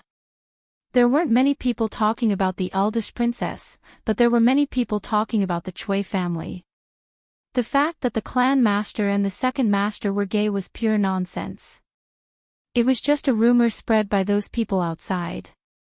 As a member of the Chui clan, they knew the character of the clan master and the second master.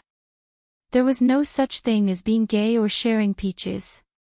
It was just some people with ulterior motives who wanted to discredit them, but the family master's wife and the third master, they really didn't pay attention to it before.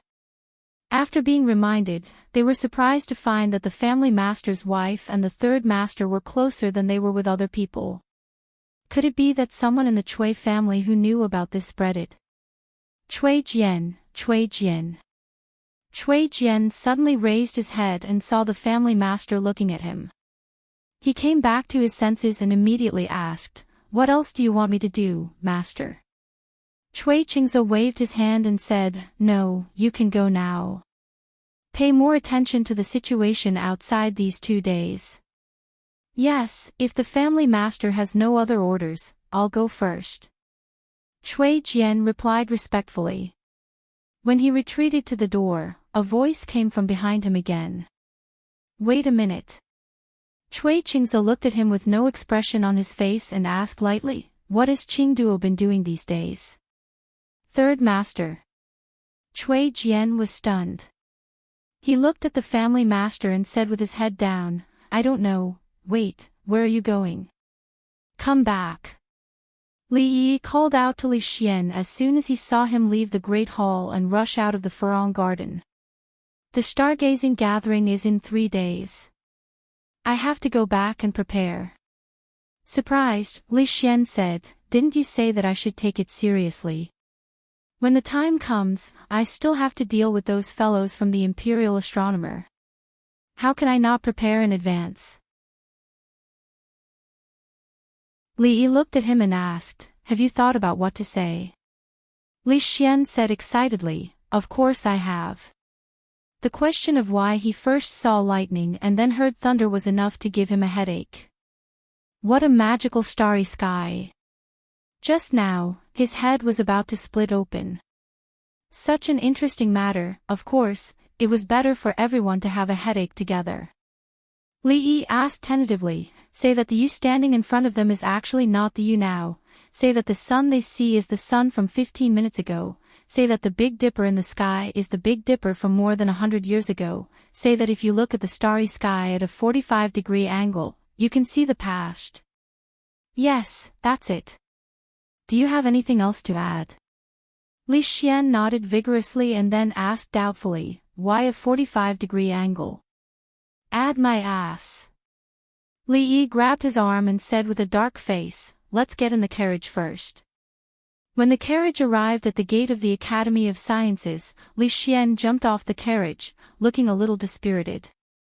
"Remember everything I said just now?" Li Yi asked again to confirm. "Yes." Li Xian lowered his head and said, "Let them look at the stars and overturn the conclusion of Antares guarding the heart. Tell them that the cause of the solar and lunar eclipses is not because of His Majesty's immorality, but because of the astronomical warning. Other than that, don't say anything else." Li Yi looked at him and frowned, "You'd better remember what I said. This is not a joke. Saying too much will do you no good." In the Jing Kingdom, no one dared to put Li Xian on fire just because of what he said. If his thinking was a little advanced, with His Majesty's protection, he could also speak logically and justifiably. At most, it was an academic argument, which was nothing. However, if his thinking was too advanced, it was very likely that he would be regarded as a madman. Maybe it would also touch the point of the feudal dynasty, and it would be difficult to clean up the mess. The purpose of this stargazing meeting was to dispel the rumors about the princess spread by the Chui family, and at the same time to clear the old emperor's name. It was not to spread science. If he did not emphasize it again and again, Li Xian was likely to confuse the two. Seeing Li Xian step into the gate of the Academy of Sciences after making 3 promises, he became excited again. Li Yi felt that it was better for him to see it in person 3 days later.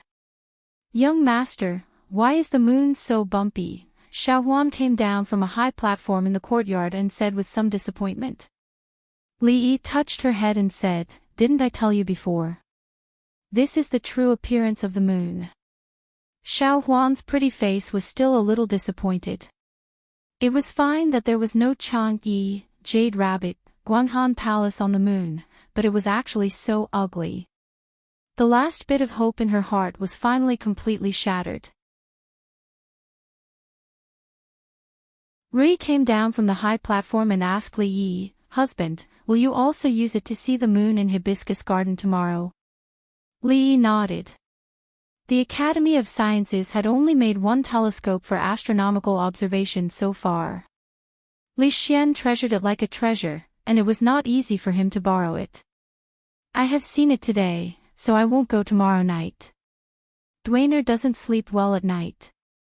If he doesn't see me when he wakes up, he will definitely cry." Rui looked at him and said. Li nodded and said, "If you don't want to go, then don't go. In fact, it's not that interesting." Rui didn't really like that kind of lively occasion.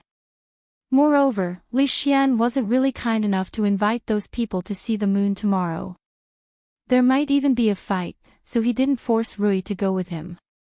Turning his head, he saw that Mississippi Lu had finished looking at the moon and was looking at the telescope itself.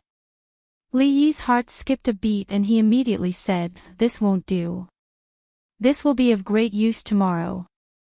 I can't take it, tonight, to Hibiscus Garden." In the Willow Lane, Xing Zumo looked at him in surprise and asked, "Isn't that the Imperial Garden?" Li Yi looked at her and said, "There will be a lot of fun to see tonight. Do you want to go with me?"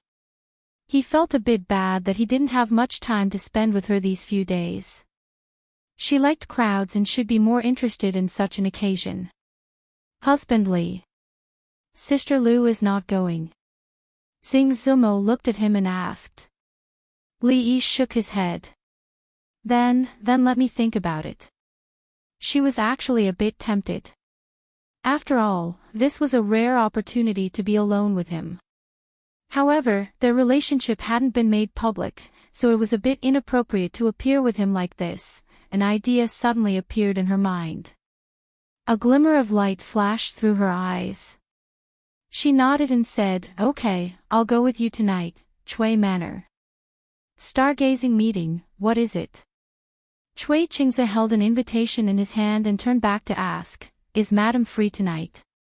How about we go together?" The woman shook her head and said, "I'm a bit tired today." "Master, you can go by yourself." Chui Qingze nodded. When he walked out of the room, he saw someone coming from the side corridor. He thought for a moment and asked, "Qing Duo, His Majesty is holding a banquet in Hibiscus Garden tonight and inviting all the officials to participate in the stargazing meeting. Do you want to go together?" Stargazing meeting. Third Master Chui shook his head and said, "I'm not interested. Besides, I'm drinking with friends tonight. Big brother, you should go by yourself."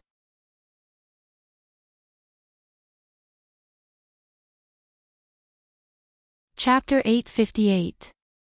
You are, at the entrance of a small courtyard in Willow Alley, Li Yi was stunned as he looked at the handsome man who walked out of the courtyard. Although the handsome man looked a little feminine, he didn't lose his heroic spirit. However, this wasn't the problem.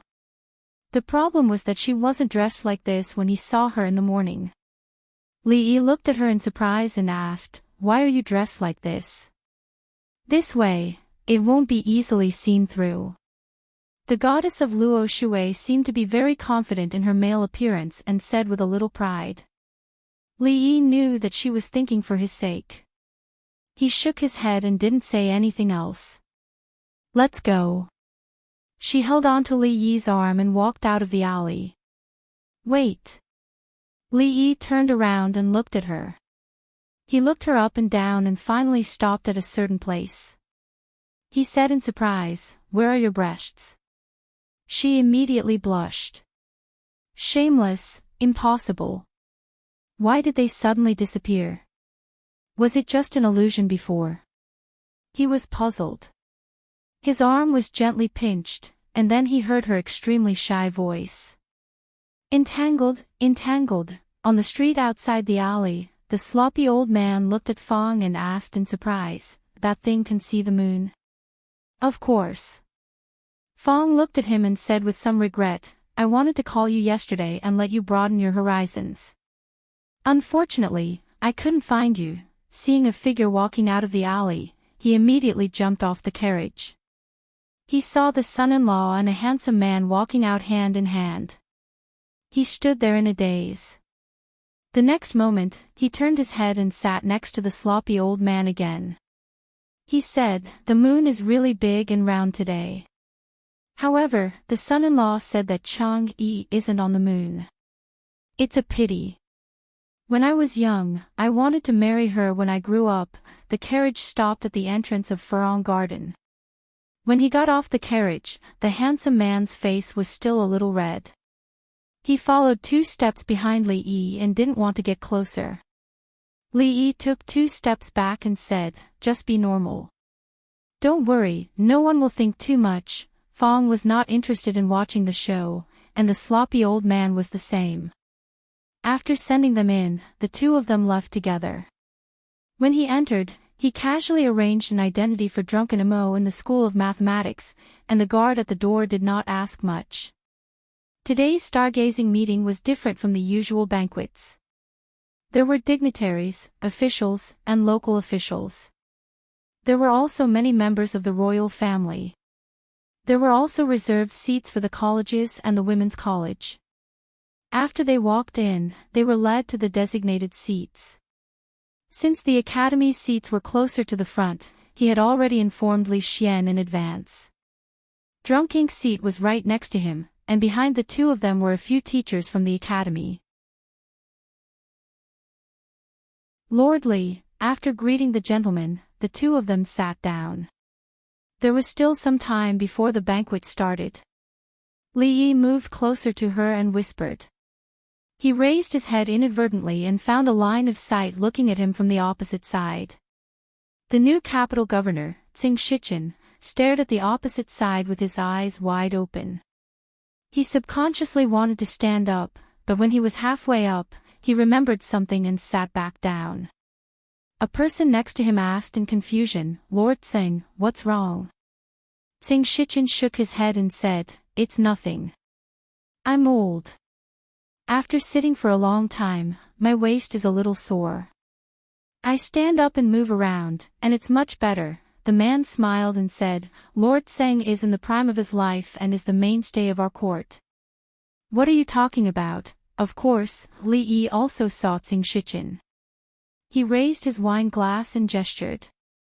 After Tsing Zumo raised her head and looked at the opposite side, she instantly blushed. "His Majesty has arrived." A eunuch's shrill voice was heard. Everyone in the hall stood up and bowed. The old emperor looked good today. He was accompanied by the empress, and behind him were members of the royal family. Li Yi saw Li Xian and Prince Ning, who he hadn't seen for a long time. The arrogant Lolita was also inside, holding Yong Ning's little hand. She turned her head around and looked around restlessly. When she saw Li Yi, she happily winked at him. The emperor's banquet was only a symbol of benevolence.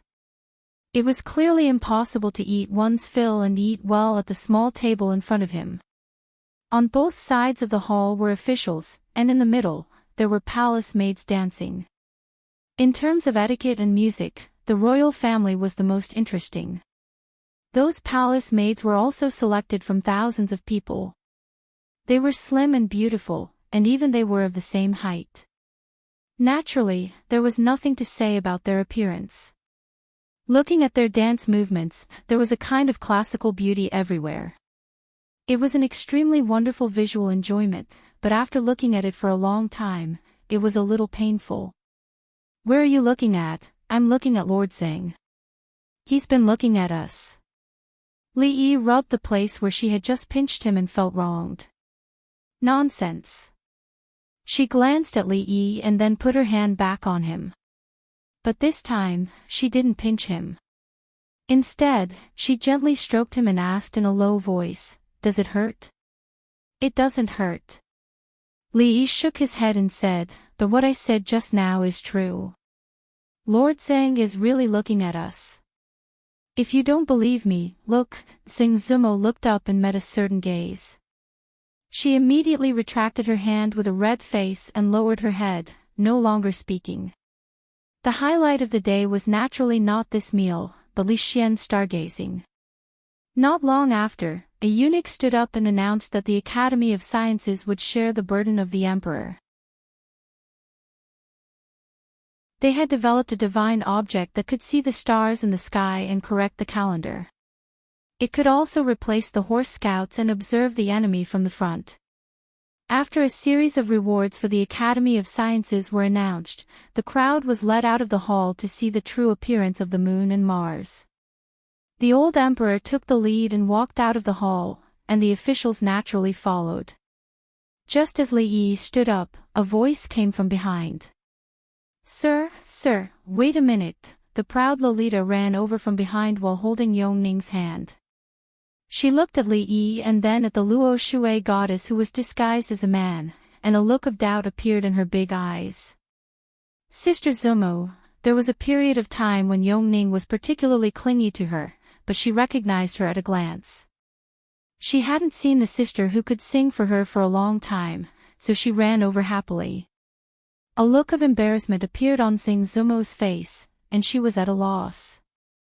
She thought that she wouldn't be recognized when she was disguised as a man, but she didn't expect that she couldn't even fool a little girl of 6 or 7 years old.